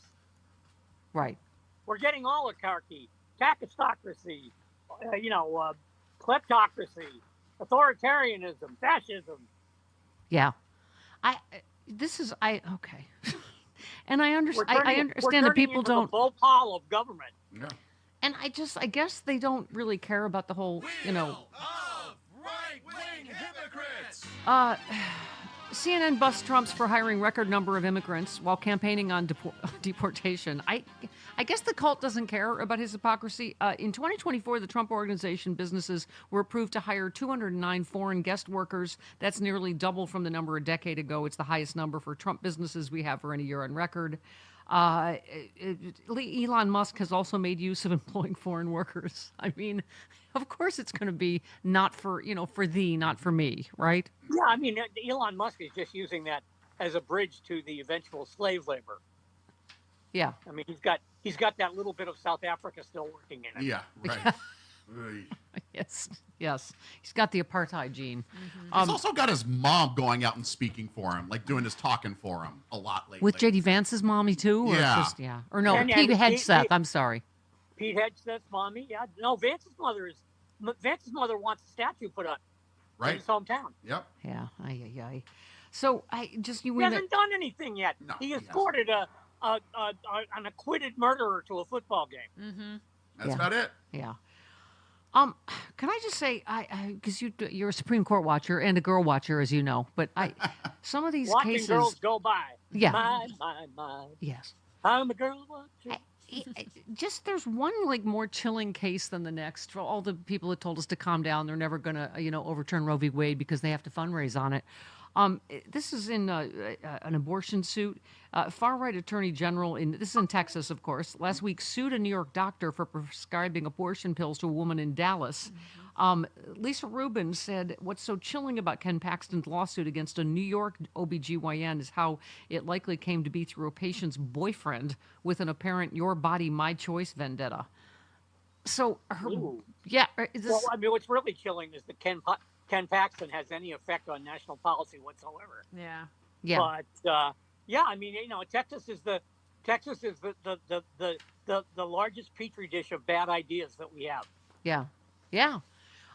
Okay, here's another. Just because, what do we say when we have? You will not steal my joy. That's right.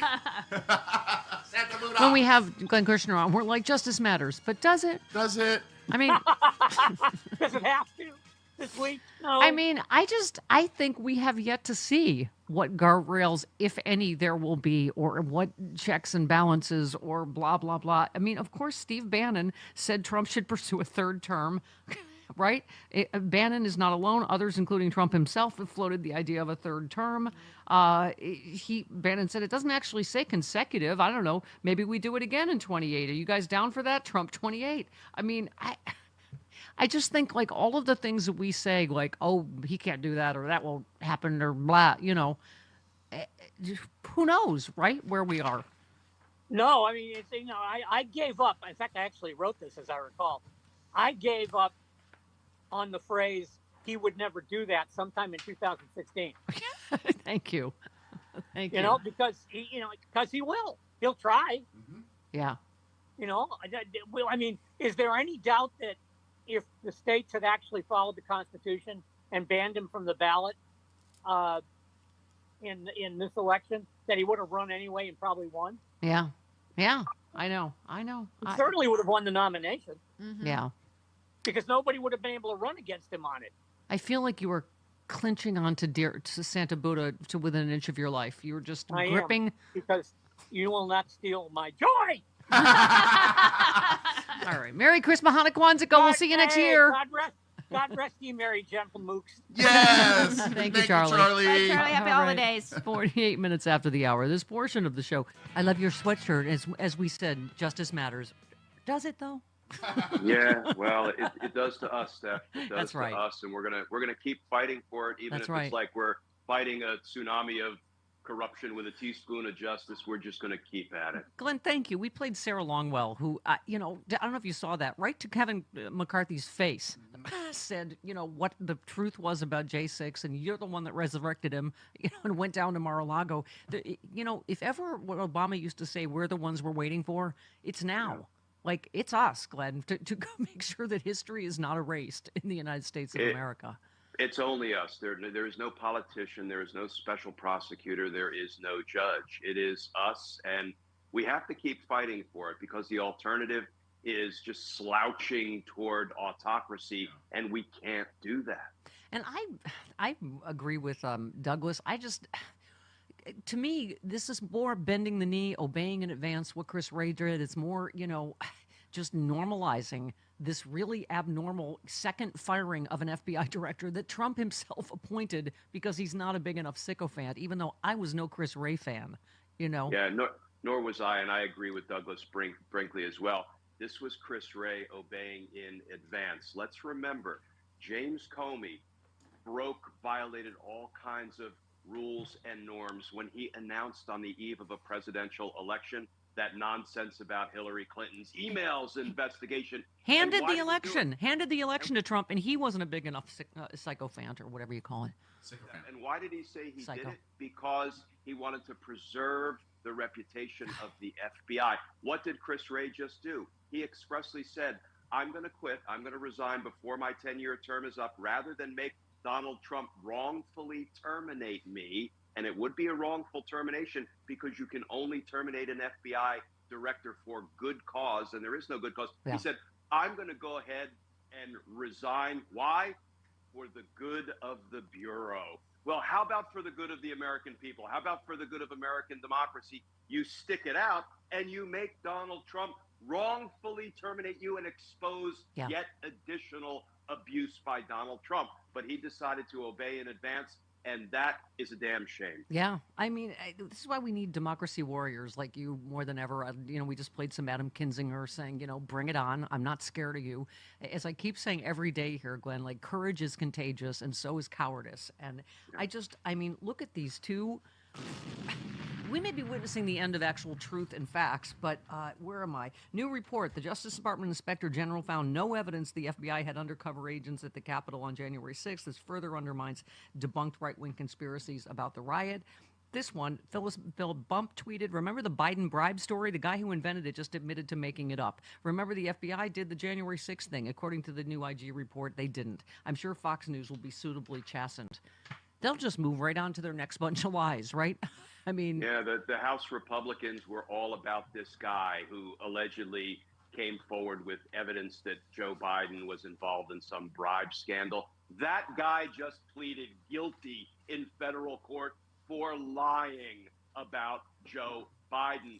And yet the Republicans were all in with that felonious liar. And this is where we are. But you're right.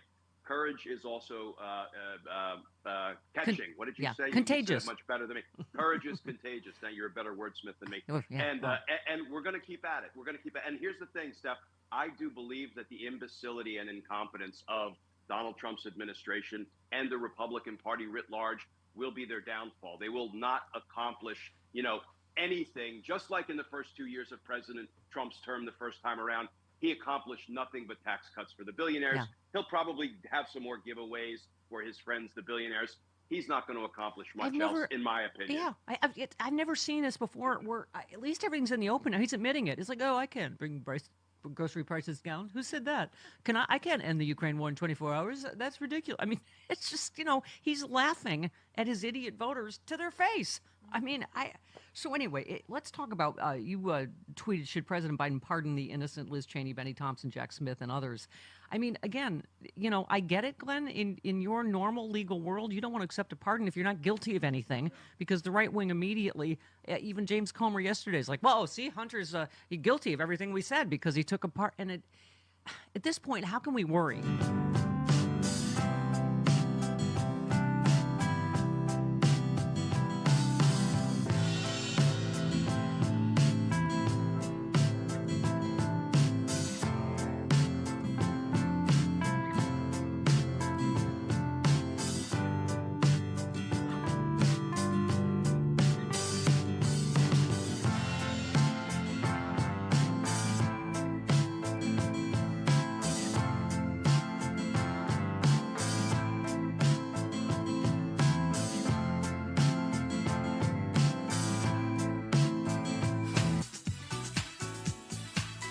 Stephanie Miller.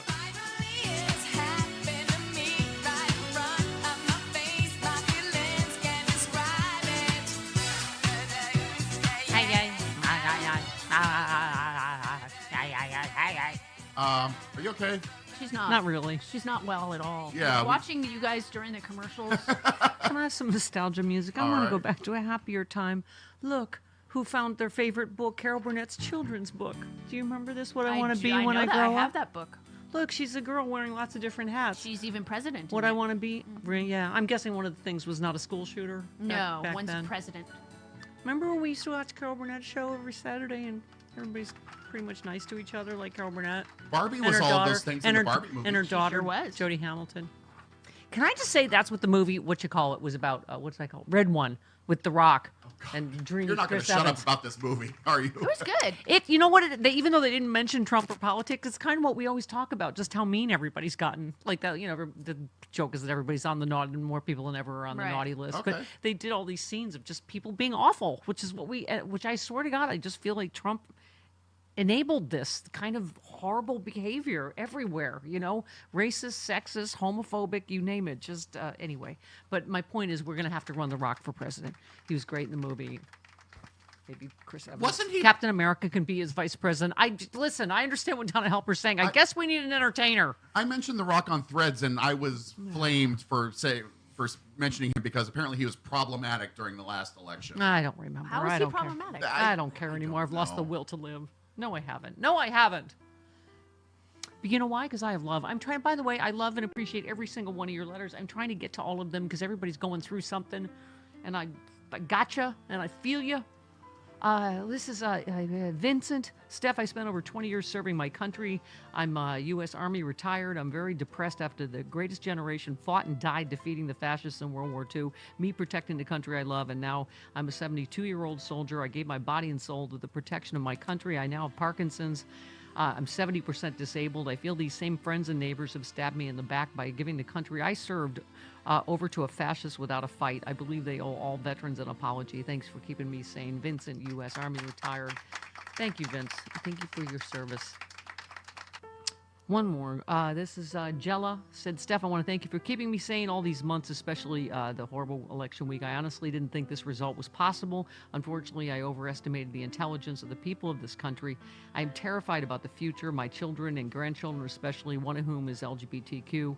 Please continue what you do. Humor definitely helps. I especially need you here in Florida where we're extra effed. Looking to at least move to a blue state. I love you and all your mooks and guests. Listeners since 2004. Love you all. Jella. Thanks, Jella. Down there in Florida. Ken in Wisconsin. Hi, Ken. Welcome. Hey, Stephanie. I've been on hold for about 20 years waiting to call you since your very first show at the Barrymore. Wow. Yeah. Well, thanks for holding. Right? By the the morning way, radio show. By the way, Ken, this is why this Madison shooting just hits me Yeah. where it hurts, because you know how much I love Madison. It feels like my second hometown, you know? We've been there many times. Yeah. Well, and that school is about a mile from where I live. And I just found out this morning, it's hard for me to talk about, an old high school friend of mine is actually the pastor of the church that's associated with that school. Yeah. So it's beyond heartbreaking. So school shootings kind of break me up like nothing else. Yeah. But on a happier note, I wanted to let you know back at the Barrymore 20-something years ago, I was the first person drinking at 7:30 in the morning. Good for you. Wow. You know what? Someone's got to be a leader in every situation. And That's right. we were like, who just cracked a beer at 8 o'clock?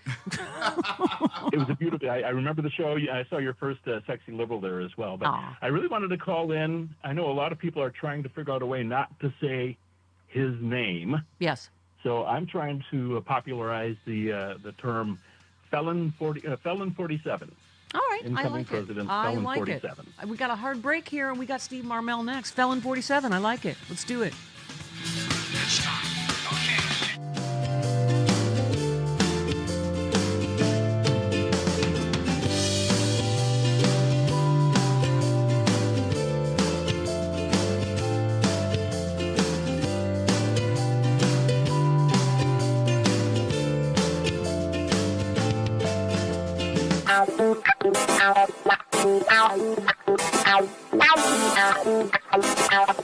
Oh,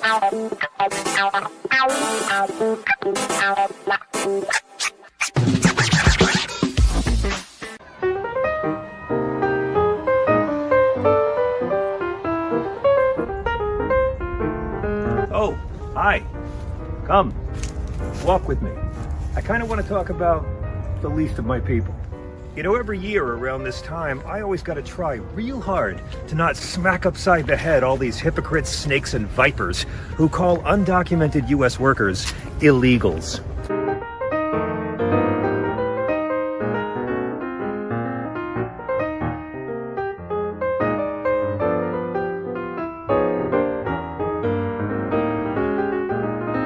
I don't like getting angry, but this shit makes me want to flip a table. Illegals is a racist, dehumanizing, otherizing term. It's designed to make other people appear less than human, so you won't feel bad when you treat them inhumanely. It's a really shitty noun. Ask yourself this: when's the last time Fox News called any other kind of lawbreaker an illegal? If you do 56 in a 55 zone, aren't you an illegal too? Huh? Come on. Now, you wouldn't know it from watching Tucker, but the majority of undocumented immigrants in this country are people who overstayed their visas.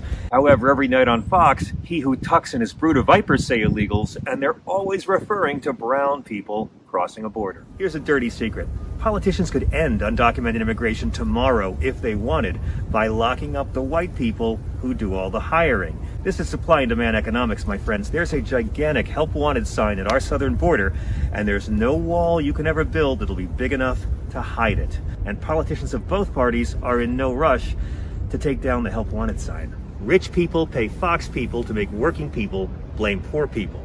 Now here's 10 facts about illegal people. Number 1. Undocumented immigrants commit crimes at a much lower rate than US-born citizens. Why? Fear of deportation. So imagine if we could do that to homegrown criminals. Number 2, undocumented immigrants pay state, local, and sales tax over $400 billion in 2017 alone. Those guys standing outside Home Depot looking for day labor work, they're not the ones who outsource your job to China. By the way, racist idiots, there are no national politicians currently calling for open borders or amnesty. Anyone who tells you there are is lying, or as I like to call it, bearing false witness. You know who did call for that? Ronald Reagan. That's right, the star of all your right-wing porn fantasies. St. Ronnie gave amnesty to millions of undocumented people and claimed that open borders allows them to just go home when they're done working here. But don't feel bad, you racist douchebags.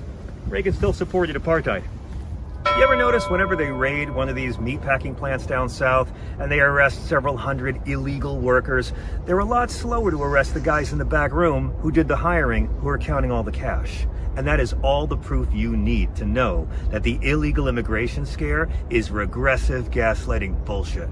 Donald Trump hires undocumented labor. Going back to the 80s, it was Polish workers who built Trump Tower, but they never got called illegals because they're white. Even as president, Trump continued to employ undocumented workers. He's now done it in 2 different centuries, all to avoid paying American workers a living wage. You are being suckered by millionaire at birth hypocrites. Does it physically hurt to be this freaking gullible? Oh, let's talk about the wall. You morons understand that they were never actually going to build a physical medieval wall for thousands of miles stretching across deserts and rivers and forests and private and commercial properties and seizing land from American citizens using eminent domain law, right? You understand that was a scam? It wasn't going to get finished. Mexico was never going to pay for it. And even if they had, twits, ladders and shovels are things. They looted the military for a scam. Steve Bannon was ripping people off and Trump pardoned him for it, and they are both now wagging their tiny junk at you. And that's not a pretty sight. The majority of American voters rejected Donald Trump's immigration agenda in 2016.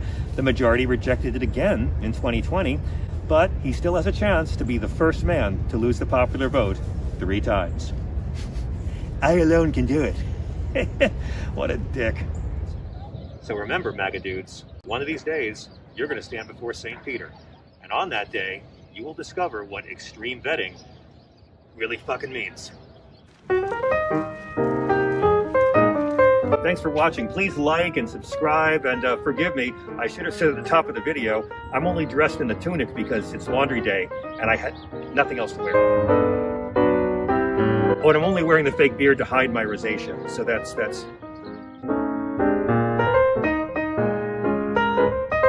Oh, you thought I was trying to look like him? Dude, I look nothing like him. I'm white.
Kash Patel's enemies list.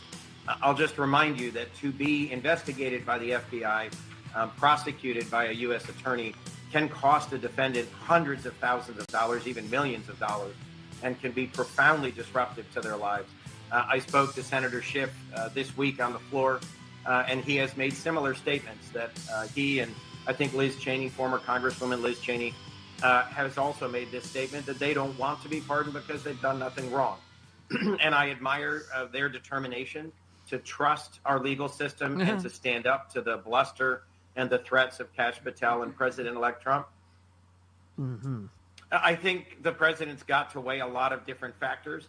How seriously he believes that Kash Patel, the nominee to be FBI director, and the other nominees to lead the Trump administration's law enforcement agencies, how seriously they are determined to go after their enemies list, and whether or not some of those who are on that list and who are reasonably foreseeably going to be investigated want a pardon.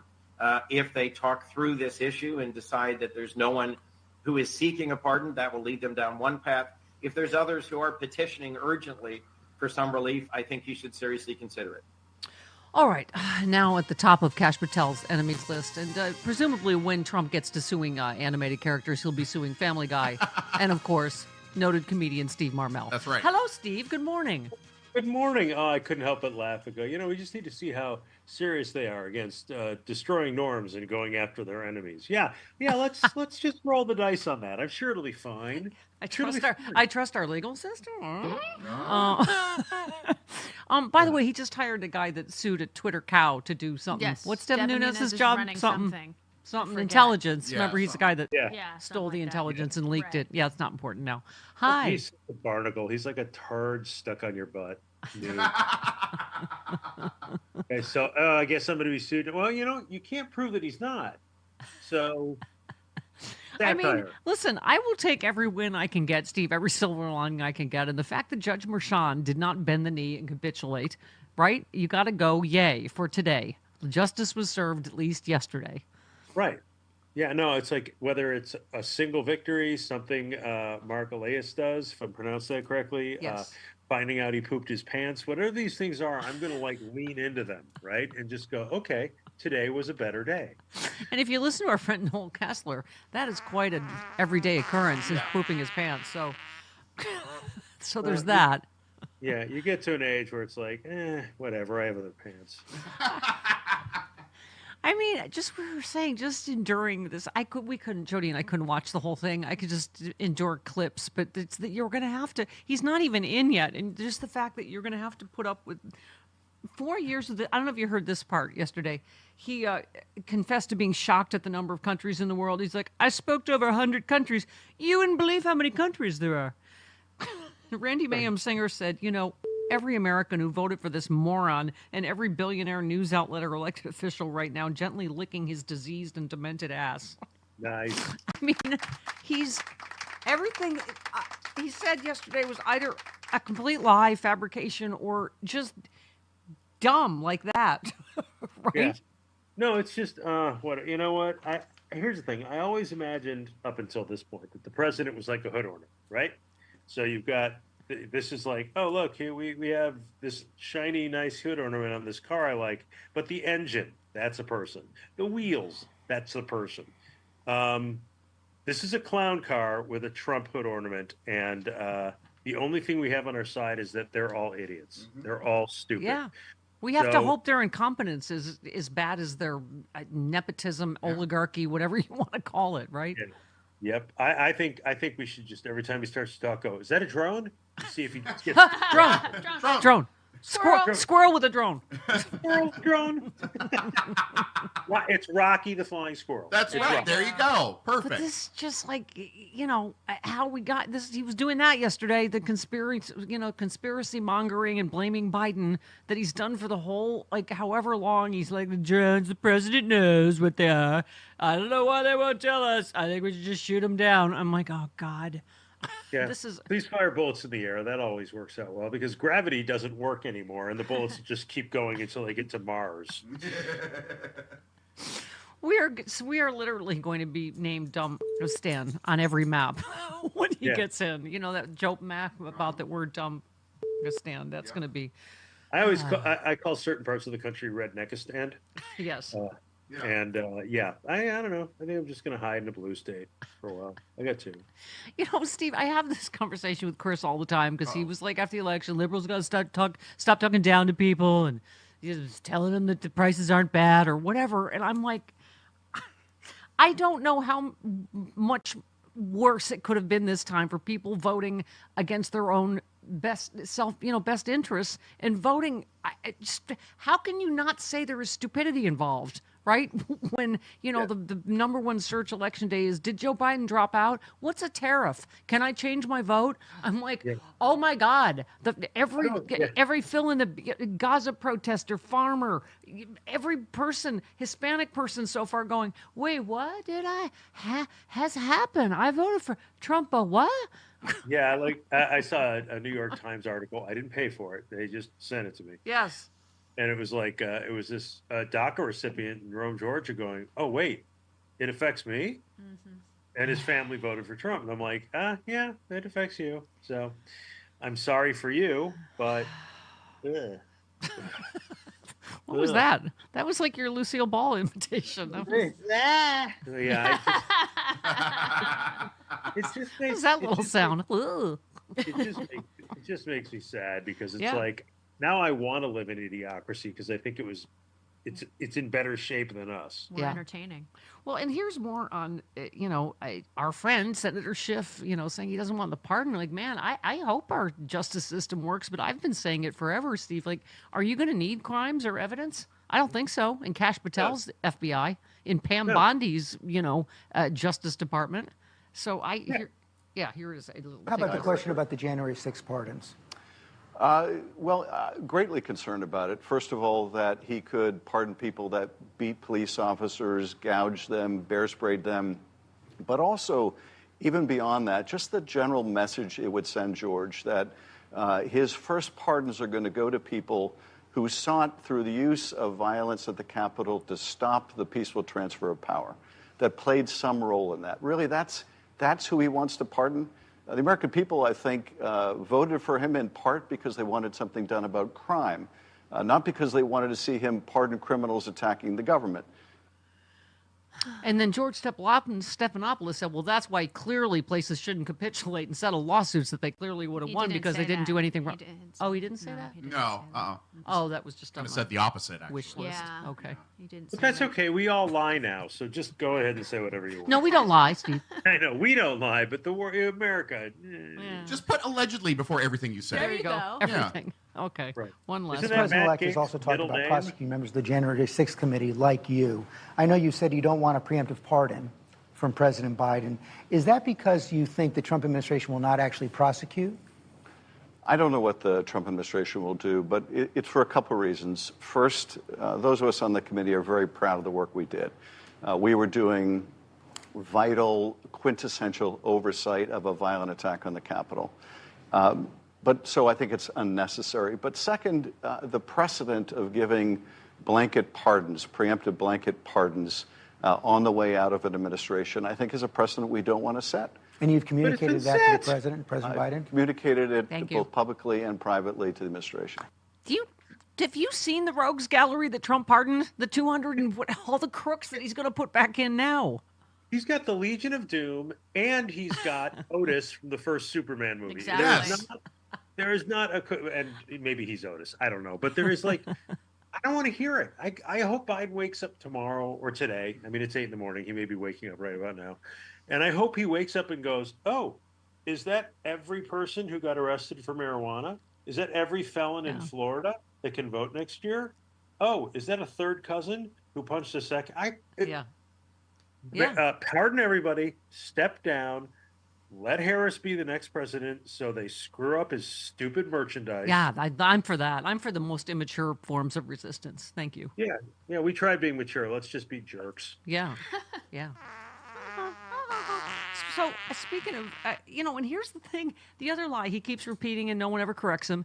They destroyed all the evidence. January 6th, they destroyed the evidence. Steve, it's available online. All of the evidence is there. Okay. But you know what? Are they going to charge? Is he going to charge Adam Schiff with destruction of evidence or whatever? When you're like, what? No, he's going to make a series of NFTs like man shoving poop on wall.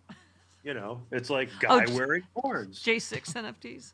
Yeah, let's do some January 6 NFTs. So it's like bayonet guy, but it's like pooping guy, pooping in the Capitol guy, like a guy just parachute squatting. guy. Yeah. There you go. Yeah, you know what you won't get there? College guy. Liberal elite, you're coastal elite. Okay. But Pam Bondi, so this all ties together. Our new AG. She played a key role in Trump's early efforts to spread conspiracy theories about the 2020 election. She's an election denier. Yeah. How do you have an attorney general? She publicly declared there was evidence of cheating and fake ballots in the days after the election. She and Corey Lewandowski drove to Philadelphia the morning after election night and called Rudy Giuliani to urge him to join them. Giuliani said, I said, gee, Pam, I don't have the time. That's kind of code for still drunk or hungover. That's what he told the D.C. bar committee, the bar committee that just disbarred him.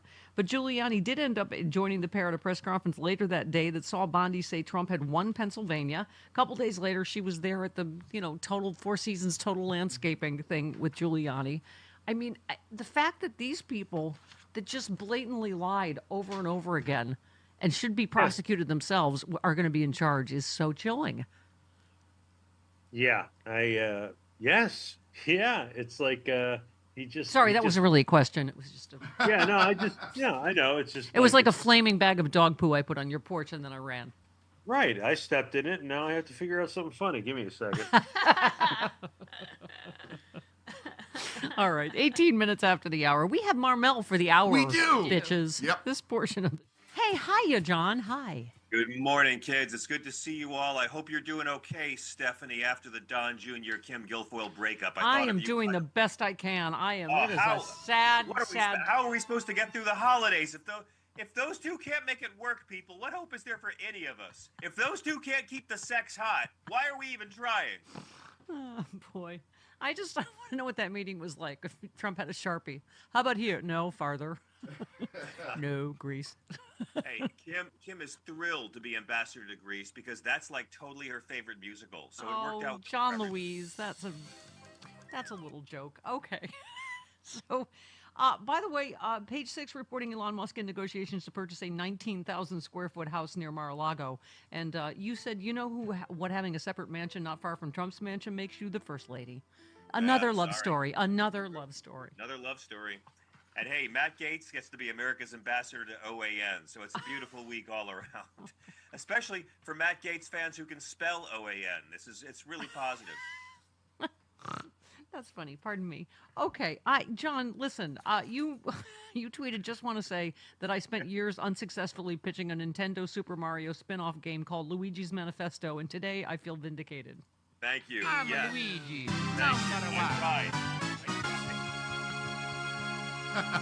I knew that had to be your idea. Yeah, thank you. I certainly tried Luigi's Manifesto. And Luigi Mangione is already so close to Luigi's Mansion. I sort of think this is an elaborate teaser campaign for the next game. Yep. But yeah, murder's still wrong. We got to say that, right? Murder's still wrong. Still wrong. When you're done giggling, remember murder's still wrong, people. I thought AOC, as she does, made some good points. Because it obviously is a larger problem. But I mean, first of all, as I keep saying, John, no decent Democrat, prominent, whoever is celebrating a cold-blooded murder. And so, she said, I think this collective American experience of healthcare, which is so twisted to have the wealthiest nation in the world, all of that pain that people have experienced is being concentrated on this event. It's really important that we take a step back. It's not to say any act of violence is justified, which I'm glad she said that. But she said, but they need to understand that people interpret and feel and experience denied claims as an act of violence against them. And she also, I think why she's so relatable, John, she said, I didn't have health insurance until I got elected to Congress. I was running when I first ran for Congress. I had to sit in a free clinic. So, she's sort of much closer to that real life experience that a lot of us have. Absolutely, and that's why she'll make a great committee leader when she finally makes it to age 70. But no, she nailed it. And look, a smart Democrat is going to look at this and say, okay, let's not make light of all the scorn, but look at how many people on the right and the left are rejoicing in the suffering of this poor man and his family, just because insurance companies have made suffering normal. We saw this woman just now got arrested with $100,000 bail because she was on the phone with Blue Cross Blue Shield, and she said deny, defend. It's the things that were on the bullet casings, and she said, and they asked why she said that. She said, well, that's what's in the news, and then she said something like that, like they have it coming. But, I was $100,000 bail, though, for saying the words. If the insurance company does those words to people, then they make profits. So no one's rejoicing in the suffering. But no that's the fear, is the copycats like that, is the people that get inspired by him and look at him as some kind of hero and, start to threaten people, Right, but you're going to see a lot of insurance company CEO articles where, they've got new security. They're carrying a firearm now. They're wearing Kevlar, new that's bodyguards. A bad look. I want to hear see the article about the insurance agents who say, hey, why would people be happy because we're dead? It doesn't exonerate what this guy did. He's a coward. He shot a man in the back, all right? No one's celebrating that. Yeah. But a smart Democrat that's looking for an issue is going to realize that this is not going away. Our foreign allies are not dropping their universal coverage to have a crazy fakakta system like we have. Yeah. Where I mean, it's going to be part of a compensation I package. said yesterday, I think insurance in general is a scam, not just health insurance. You know how much earthquake insurance costs out here? Yes. I mean, and they always, that is their business model, is figuring out how to get out of playing claims and how certain things aren't covered and how, and so their business model is how to avoid paying and how to have the quirkiest mascot for TV commercials. I'm telling you, I'm so tired of it. I'm tired of Flo and geckos and cavemen. And emus. I'm tired of all of these insurance company mascots.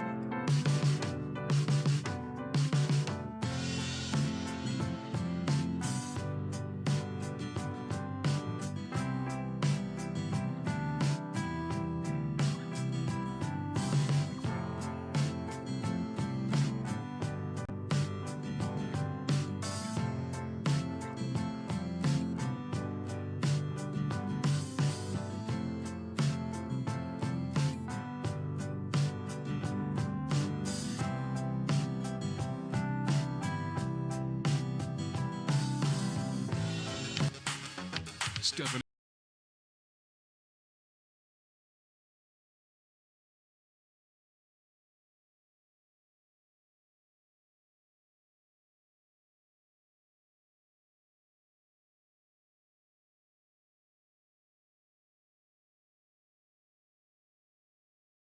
Show. Welcome to it. Noted womanizer Lindsey Graham. That was funny. That was a good one. Thanks. Says that Pete Hegseth will release his sexual assault accuser from an NDA. He said Pete Hegseth would soon release a woman who accused him of sexual assault from a non-disclosure agreement. He said, I'd want to know if anybody nominated for a high-level job in Washington legitimately assaulted someone. Oh, it wasn't a legitimate assault? Like, remember they used to say, was it a legitimate rape? That's how you don't get pregnant. Yeah. First of all, I mean, can you believe this, Steve? First of all, they're going like, oh, she's anonymous. He's not anonymous to him. He paid her off. Yeah. But I think what they're trying to do is just bully and chill everybody. So they're like, come forward so we can ruin your life and call you a whore, right? Yeah. It's just. I mean, there's 34 counts. Like, what's 35? I guess. But I think I was wondering. When Trump keeps saying he's got a mandate? Yeah. You think Lindsey Graham thinks he's being asked out? Yeah, I was just gonna. I knew you were going to a Lindsey Graham joke there. I thought he's doing a callback. He's gonna go back. He's gonna parallel park. He's gonna go get the. Yeah, I'm gonna self park because I don't have that car. So we were talking about what you call it. We'll take the wins where we can get them, or the silver linings, and the Judge Merchan. Thank God, was a silver lining yesterday. So another one, a federal judge appointed by Trump, that's important, dashing the hopes of one J6 defendant. They were shut down. They tried to blame the FBI for starting the attack. The father-son duo was sentenced in November after being convicted of 11 felonies. But the men maintained the conspiracy theory that there were agents in the crowd that without those agents egging participants on, the attack wouldn't have happened. That theory was destroyed late last week when the Inspector General revealed no FBI agents were in the crowd. Here's the problem, Steve, with the information bubble we live in. Is they just don't report that stuff, or Fox News, or I don't know what happens. The people the fact that James Comer's entire impeachment of Biden, their entire conspiracy theory about J6 just got blown up. Yeah.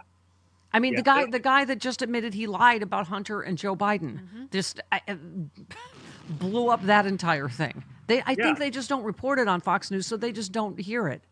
No, but at least they're not reporting on the migrant or thing or age anymore. I mean, I guess those don't matter anymore. Oh my God! By the way, that Trump guy that collapsed, I don't know what happened to him. He fell over. Oh, he made a joke that he took his Biden imitation too far. That's funny. Anyway, he was the guy that was behind the Haitians eating pets thing. He so was that guy. if you were feeling bad for him, okay, he's fine. He's fine. If he's not dead, I find it hilarious. So, Steve, I guess the question is, what is Trump going to do? Trump has pledged to pardon his supporters who rioted at the Capitol, but lawyers representing some of those defendants say his transition team have offered more clarity than Trump.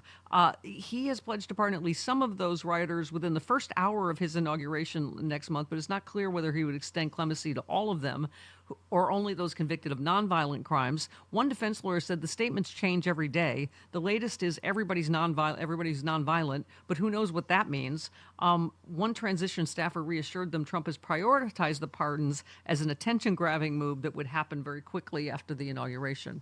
I mean, I guess, because everything's going to be a made-for-TV stunt, but at the same time, you feel like, I don't know, he doesn't need them anymore. Trump is people are disposable. Yeah.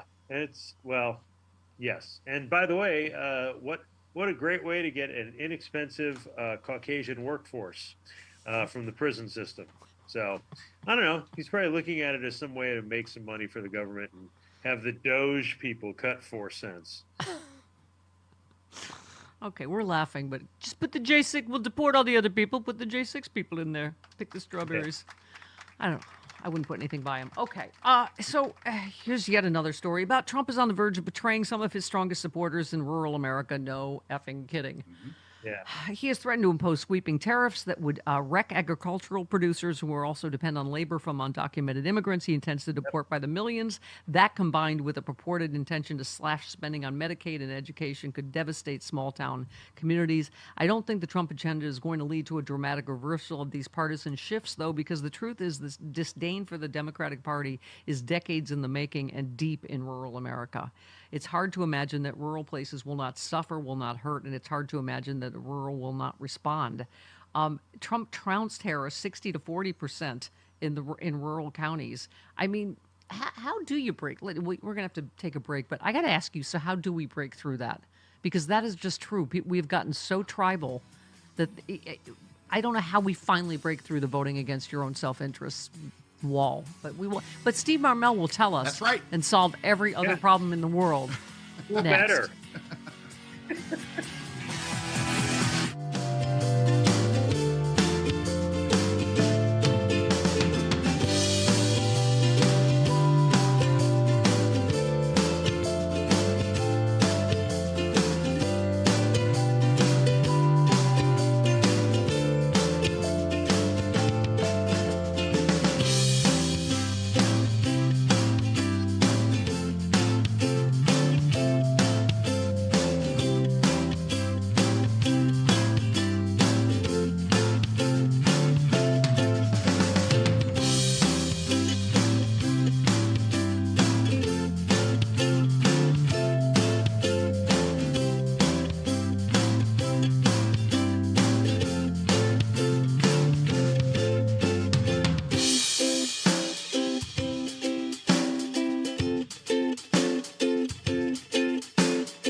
people's anger at a health insurance industry which denies people the health care that they desperately need while they make billions and billions of dollars in profit. So killing anybody, shooting somebody in the back who's the father of two is outrageous. It is unacceptable. Nobody should applaud it. I know Senator Warren did not. But of course they twisted it. Something she said, obviously, about the obvious anger. Twisting over what he said, too. Yeah, over the healthcare system. There's nobody on the left that is celebrating a cold-blooded murder. One more. But I think what we need to ask ourselves when we talk about healthcare is why we are the only major country on earth not to guarantee healthcare to all people, why we have a life expectancy which is significantly lower than in other countries, why working class people die 5 to 10 years shorter than the people on top. So I feel very strongly about this.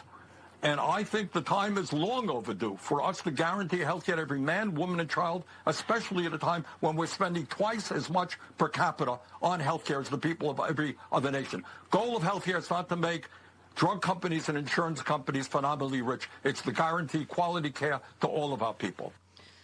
You know, here we go again, Steve, with this conversation. It's just making healthcare for profit is just insane in the first place. You know, so here we go again. You know that Democrats are the only ones that are trying to fix the healthcare system to any degree, public option at least. You know, Medicare for all, and also especially after another school shooting yesterday, we can't just say it's okay for a young person to get a gun and whatever their beef is, that's how they solve it, right? Yeah. It's I'm glad Bernie brought up the whole thing about healthcare because honestly, we haven't really been talking about it for the last 20 years. And I think people are really going to jump on board that bandwagon right now when they're terrified that if they say the wrong word, they'll end up in an Assad-style ditch in Havana. Yeah. I mean, the leader of the United Healthcare Company, who's, I guess the boss's boss, whatever, the guy that got, killed. But he conceded the U.S.'s patchwork health system does not work as well as it should. Oh, thank you, Captain Understatement. But he maintained that the slain Brian Thompson cared about customers and was working to make the system better. Well, was he? He used this term, unnecessary care. We have to guard against unnecessary care, yes. Yeah. We are going to make sure that we not only acknowledge and honour that legacy of Brian, but we'll continue it. Our role is a critical role, and we make sure that care is safe, appropriate, and is delivered when people need it. And we guard against the pressures that exist for unsafe care or for unnecessary care to be delivered in a way which makes the whole system too complex and ultimately unsustainable. So we're going to continue to make that case. So it's what they, or I don't know, AI or their robots decide is unnecessary care that is the issue, right? I don't know if you saw ProPublica just revealed that United Healthcare is systematically limiting access to critical autism therapy by culling providers and leaving families and advocates outraged. The damning internal documents revealed that the company has implemented cost-cutting measures targeting applied behavior analysis, a widely recognized therapy for children with autism. I mean, we all know how this works. They make money by denying your claims, right? Yeah, but at least in a British accent. Now, and now we're back to a Carol Burnett sketch. I mean, honestly, not even with the British accent. I'm like, wow, that. I guess they have a southern part of England. It's just like the unnecessary care. We take better care of racehorses in this country. Mm-hmm. Yeah, like if a racehorse has a flu, they go to the Beverly Hills of racehorses, like Pigeon Forge. I don't know where that is. But can I just say, I fear for America's children on so many levels. I mean, just this whole chunk yesterday Trump did about linking, vaccines to autism again, which is just not true. And we, one of the things someone was pointing out is that we've gotten a lot better at diagnosing autism. Is one of the reasons when he's like, it's out there at levels no one's ever seen before. Well, yeah, because we used to say those kids are just weird or difficult or whatever. We've gotten better, right? And so that's why, these United Healthcare or others decisions are heartbreaking, that, parents need all the help they can get in treating actual treatments for autism, and not fear-mongering that vaccines are causing it, right? Well, yes, obviously, but that's not how it works. So this is why we drink a lot in this country. Yes, yes, and this is why we drink. I can't get the right medicine, so I might as well just black out today and hope I'm still here tomorrow. It's stories like this. When George Lay of Portland, Oregon, took his toddler son to a pediatrician last summer for a checkup, the doctor noticed a little splinter in the child's palm. He must have gotten it between the front door and the car, he recalled. The child wasn't complaining. The doctor grabbed a pair of forceps, tweezers, and pulled out the splinter in a second. That brief tug was turned into a surgical billing code at a cost of $414. It's stuff like that that happens every day. The things that they categorize as surgery, right? Yeah, and I'll tell you, look, I've had my bouts with 6-digit health bills. I have decent insurance through the Writers Guild, but I see what they charge. I see how they negotiate down, right? Like, oh, it's for you, it's $100,000, but it's the hospital because you're not getting paid. We need $12. Right. Yeah. Like, it's disgusting. They see what they can get away with. It's ridiculous, like not covering anesthesia or only covering anesthesia for a certain amount of time, right? Yeah, that's fun. They just like slap you and go, "Get up! You're being lazy now. Stop sleeping." Fuck it off, you puss. Yeah. All right, but before the break, I said Steve Marmel was going to solve all the problems of the world. This particular why do voters vote against their self-interest rural version. Just finishing the story about Trump trounced tariffs by 60 to 40% in rural counties. They say they maintain a visceral connection with the rural voters who believe that he will fight the nation's elites on their behalf. How are they not perceived as elites? They're billionaires, A. B, finishing this article, throughout 3 elections, Trump's messaging, particularly his hostility to racial and cultural change, has resonated strongly in rural communities, writes Ronald Brownstein. His second term may test whether that deep reservoir of ideological support can survive policies that threaten the material interests of rural America in so many ways. How do we finally win this fight, change this discussion? What? I you know what? I wish I had a funny answer. I don't. I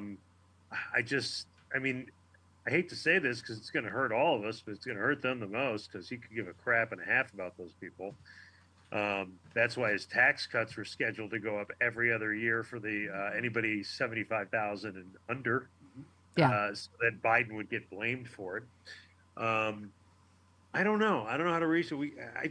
I would rather reach out to the 90 million idiots that didn't vote this election, because honestly, about 300,000 of them would change it. Would have changed everything. Yeah. So it's like, go to your MAGA store, get your hat, get your Christmas sweater, get your "I did that" stickers, do whatever you want to do, but let's just try to find people that aren't completely ruined. I don't know, a bunch of Trumpers doing that hand job dance that he. Yeah. What has happened to this country? You're like, the president's pretending he's giving 2 guys the handy J's at the same time. I'm going to do that too. But I hate gay people. I don't. He likes couples, though. Right. Yeah. So colleges are warning international students about life under Trump. As the fall semester closes for colleges and universities, those institutions are warning international students life might become more complicated after January 20th. They have contacted students before the holiday break, warning of barriers they may experience trying to return to school. I mean, there's story after story, particularly Hispanic people being terrified, and trying to figure out what's going to happen and when. And, I just what was the latest story that they're going to target schools, churches, workplaces? I mean, the point is going to be to terrify people and to see if you can get people to self-deport and whatever. Well, the people that seem to be most terrified are the DACA recipients, because they're in the system.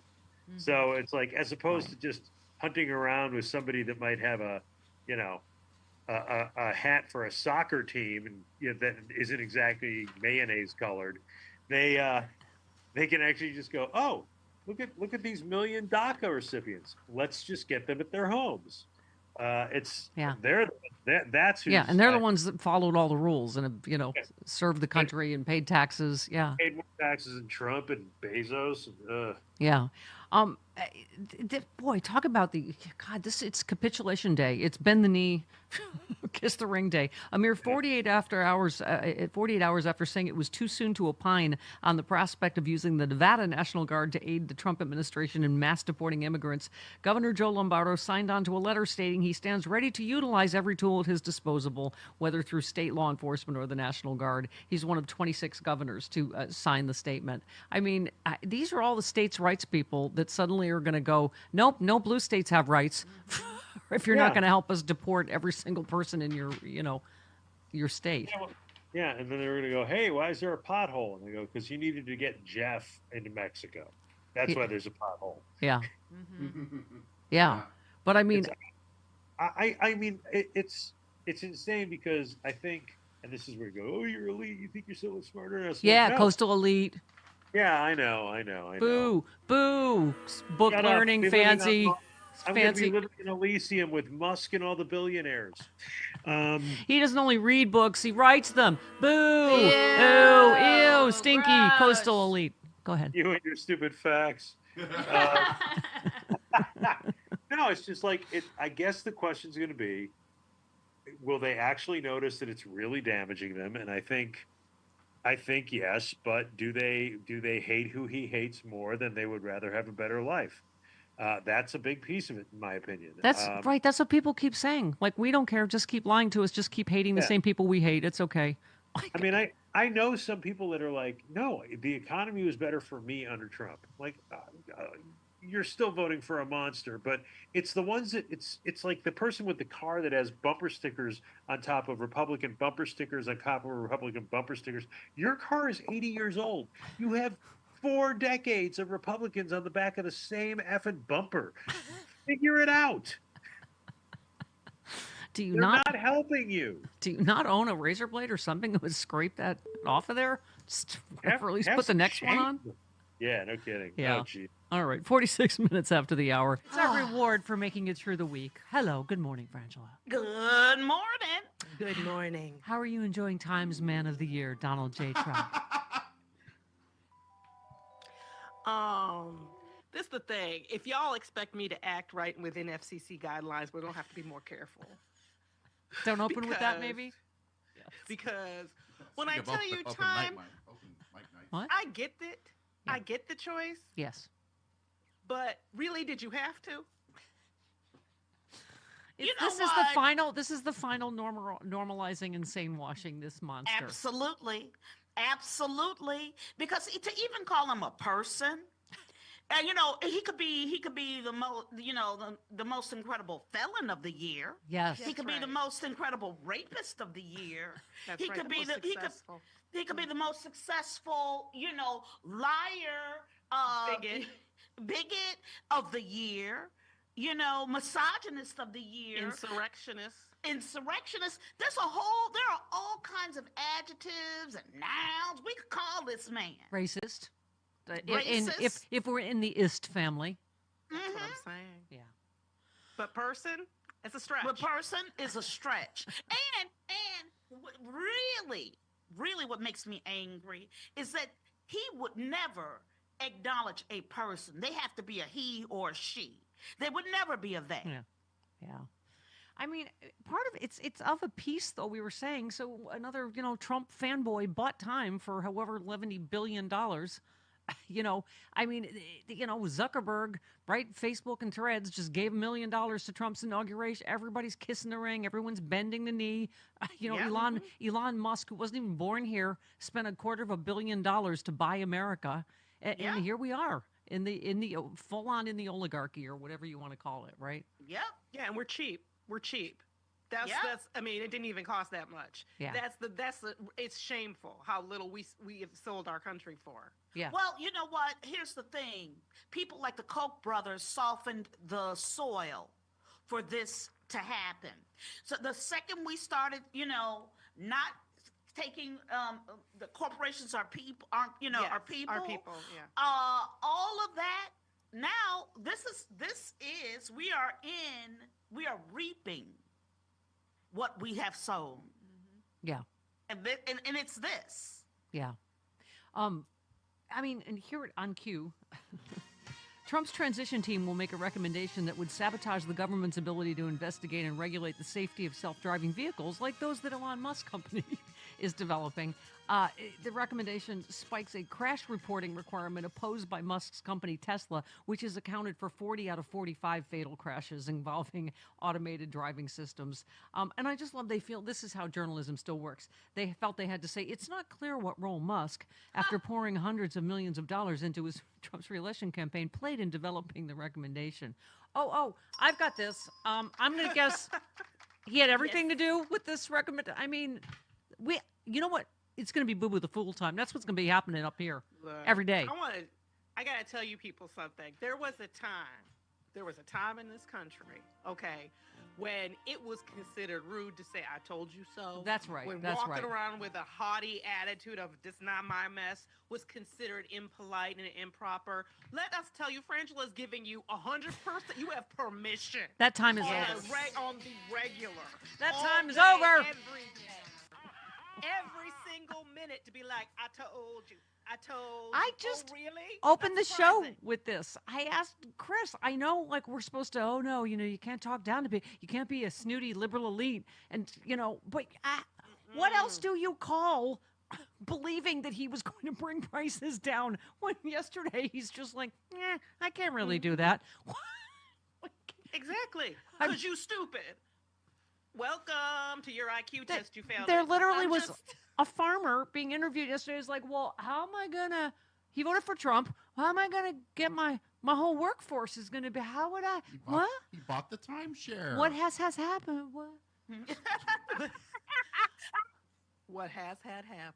You know what? You better get into that Project 2025. Start having children.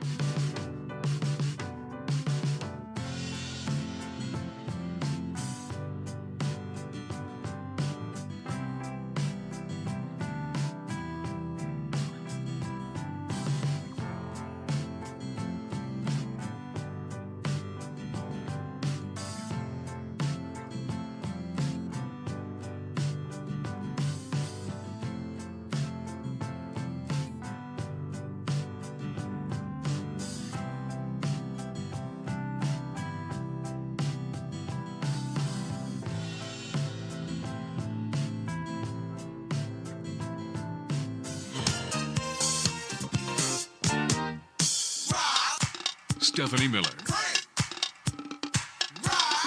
Stephanie Miller. Yeah, that's me. Stephanie Miller. Kay in Sacramento, you're on with Steve Marmel. Hey, Kay.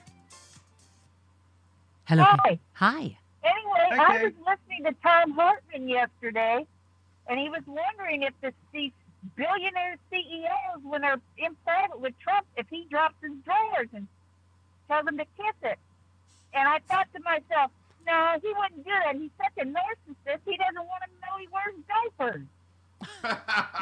All right, Kay. Thank you for that fart humor. Okay, a little bit of love.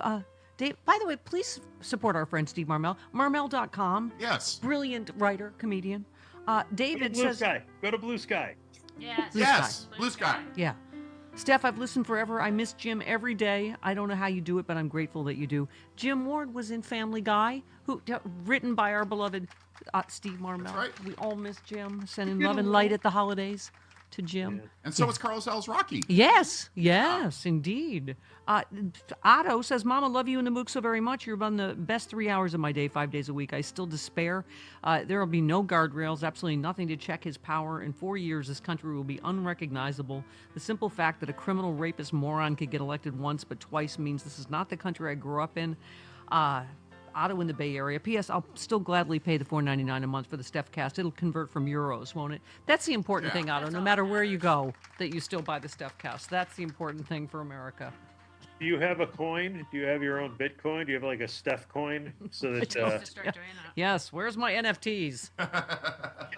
Chris, who said Bobby Kennedy, who listened to Andrew Wakefield, the doctor, non-doctor, who came up with this damaging theory, faked a study, had to have it redacted, lost his license, then created havoc in its wake. There is no link between vaccines and autism, but he's still saying that it's a possibility.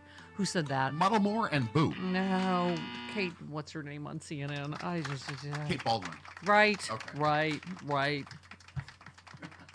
That's the guy that's telling them they should revoke the polio. Yeah, vaccine. well, I guess the question is, can RFK Jr. hear it when he's wearing a whale head over his head? Right, or a dead bear head. Who knows? Dead bear head. Yeah. Oh, he killed Boo Boo. He did. He killed Boo Boo. So cold, Hey, Yogi. boo-boo, so cold. Hey, Boo so Boo. cold. Oh wait, where'd he go? I seriously, it's just like, this is the dumbest league of evil I have. It is. It's Yes. Dr. Evil. It's Dr. Evil. It's just literally, there isn't a single competent person, but they're all really good at being terrible. Yeah, exactly. How about this? Rand Paul sent 2,000 pages of government waste to Elon Musk's Doge government efficiency office. He raised alarms about tax money going to ice skating, drag queens, and magic. Does anybody know what the actual he's talking about? Or No, I think that's the squirrel on his head controlling him. Yeah. He's got a racist squirrel on his head. Did you see 1 million moms is boycotting Wicked? Why now? Because something witches. I don't know. Isn't it kind of clear it's about witches? I mean, it it's is. Yeah, I think it's probably because there's a black lead. I mean, they have an black lady. Oh, well, you know what? That's worth bringing. That is worth bringing polio back. Is not having Technically, she's green. black She's ladies green. in Star She's green. Wars or. It's like, She's I green. can't believe that they're not staying true to the character of Oz. And what's the deal with the female Thor? The entire internet bitches about. Meanwhile, this was the story I mentioned earlier. A guy that sued a Twitter cow unsuccessfully. Yes. Devin Nunes. Trump has named him chairman of the Presidential Intelligence Advisory Board. Oh dear Jesus. That's the shoe shiner. Right. As you recall, when he was in Congress as committee chair, he claimed the FBI had colluded against Trump during the 2016 Russia interference investigation. Can I just point out that every head of the FBI ever has been Republican? It tends to be a right-wing leaning organization. James Comey all but handed the 2016 election to Donald Trump. I don't know where this comes from. They just blew up as we said this thing about there were FBI agents on January 6th. How did the FBI get to be some beatnik hippie organization? And why can't they do a better job of being beatnik? Right? I mean, come on. If you're we need some beatniks. Yeah. Some very accurately dangerous beatniks. Not violently, but at least be a beatnik that has a plan to remove an idiot. You know what else they've ruined? You know what they've ruined, Chris? The gays. Even the gays. Why? What happened Trump now? has offered Richard Grenell as his presidential envoy for special missions. What does that even mean? It's getting an Egg McMuffin after 11:01. You are a delight, Steve Marmel. You're just a scamp. Yeah, but these are the people the last time had no experience in whatever the area was. They were, diplomacy or whatever, I mean, good luck, right? Like if you have a problem with a relative in Greece, it's like, does Don Jr.'s ex-fiance know anything about? No. Yeah. Can you imagine that meeting when she comes out and she does her stupid little stripper dance? Yeah. It's like, I just want to go home. Stop dancing. She and Alina Habba. Bless you. Yeah. What is that? Is that the main requirement? Is you do that stripper dance? Because didn't Alina Habba do that too? Which is exactly what you want in your parking garage lawyer. Yep. Nothing says I'm a serious lawyer like I don't know, walking around in a muumuu. It's Marmel.com. Find him on Blue Sky. Yes. You are just a delightful scamp, and we love you. Well, love you too. Thanks for having me on today. It's a good start to the day. Thanks, Steve. Thanks for being had.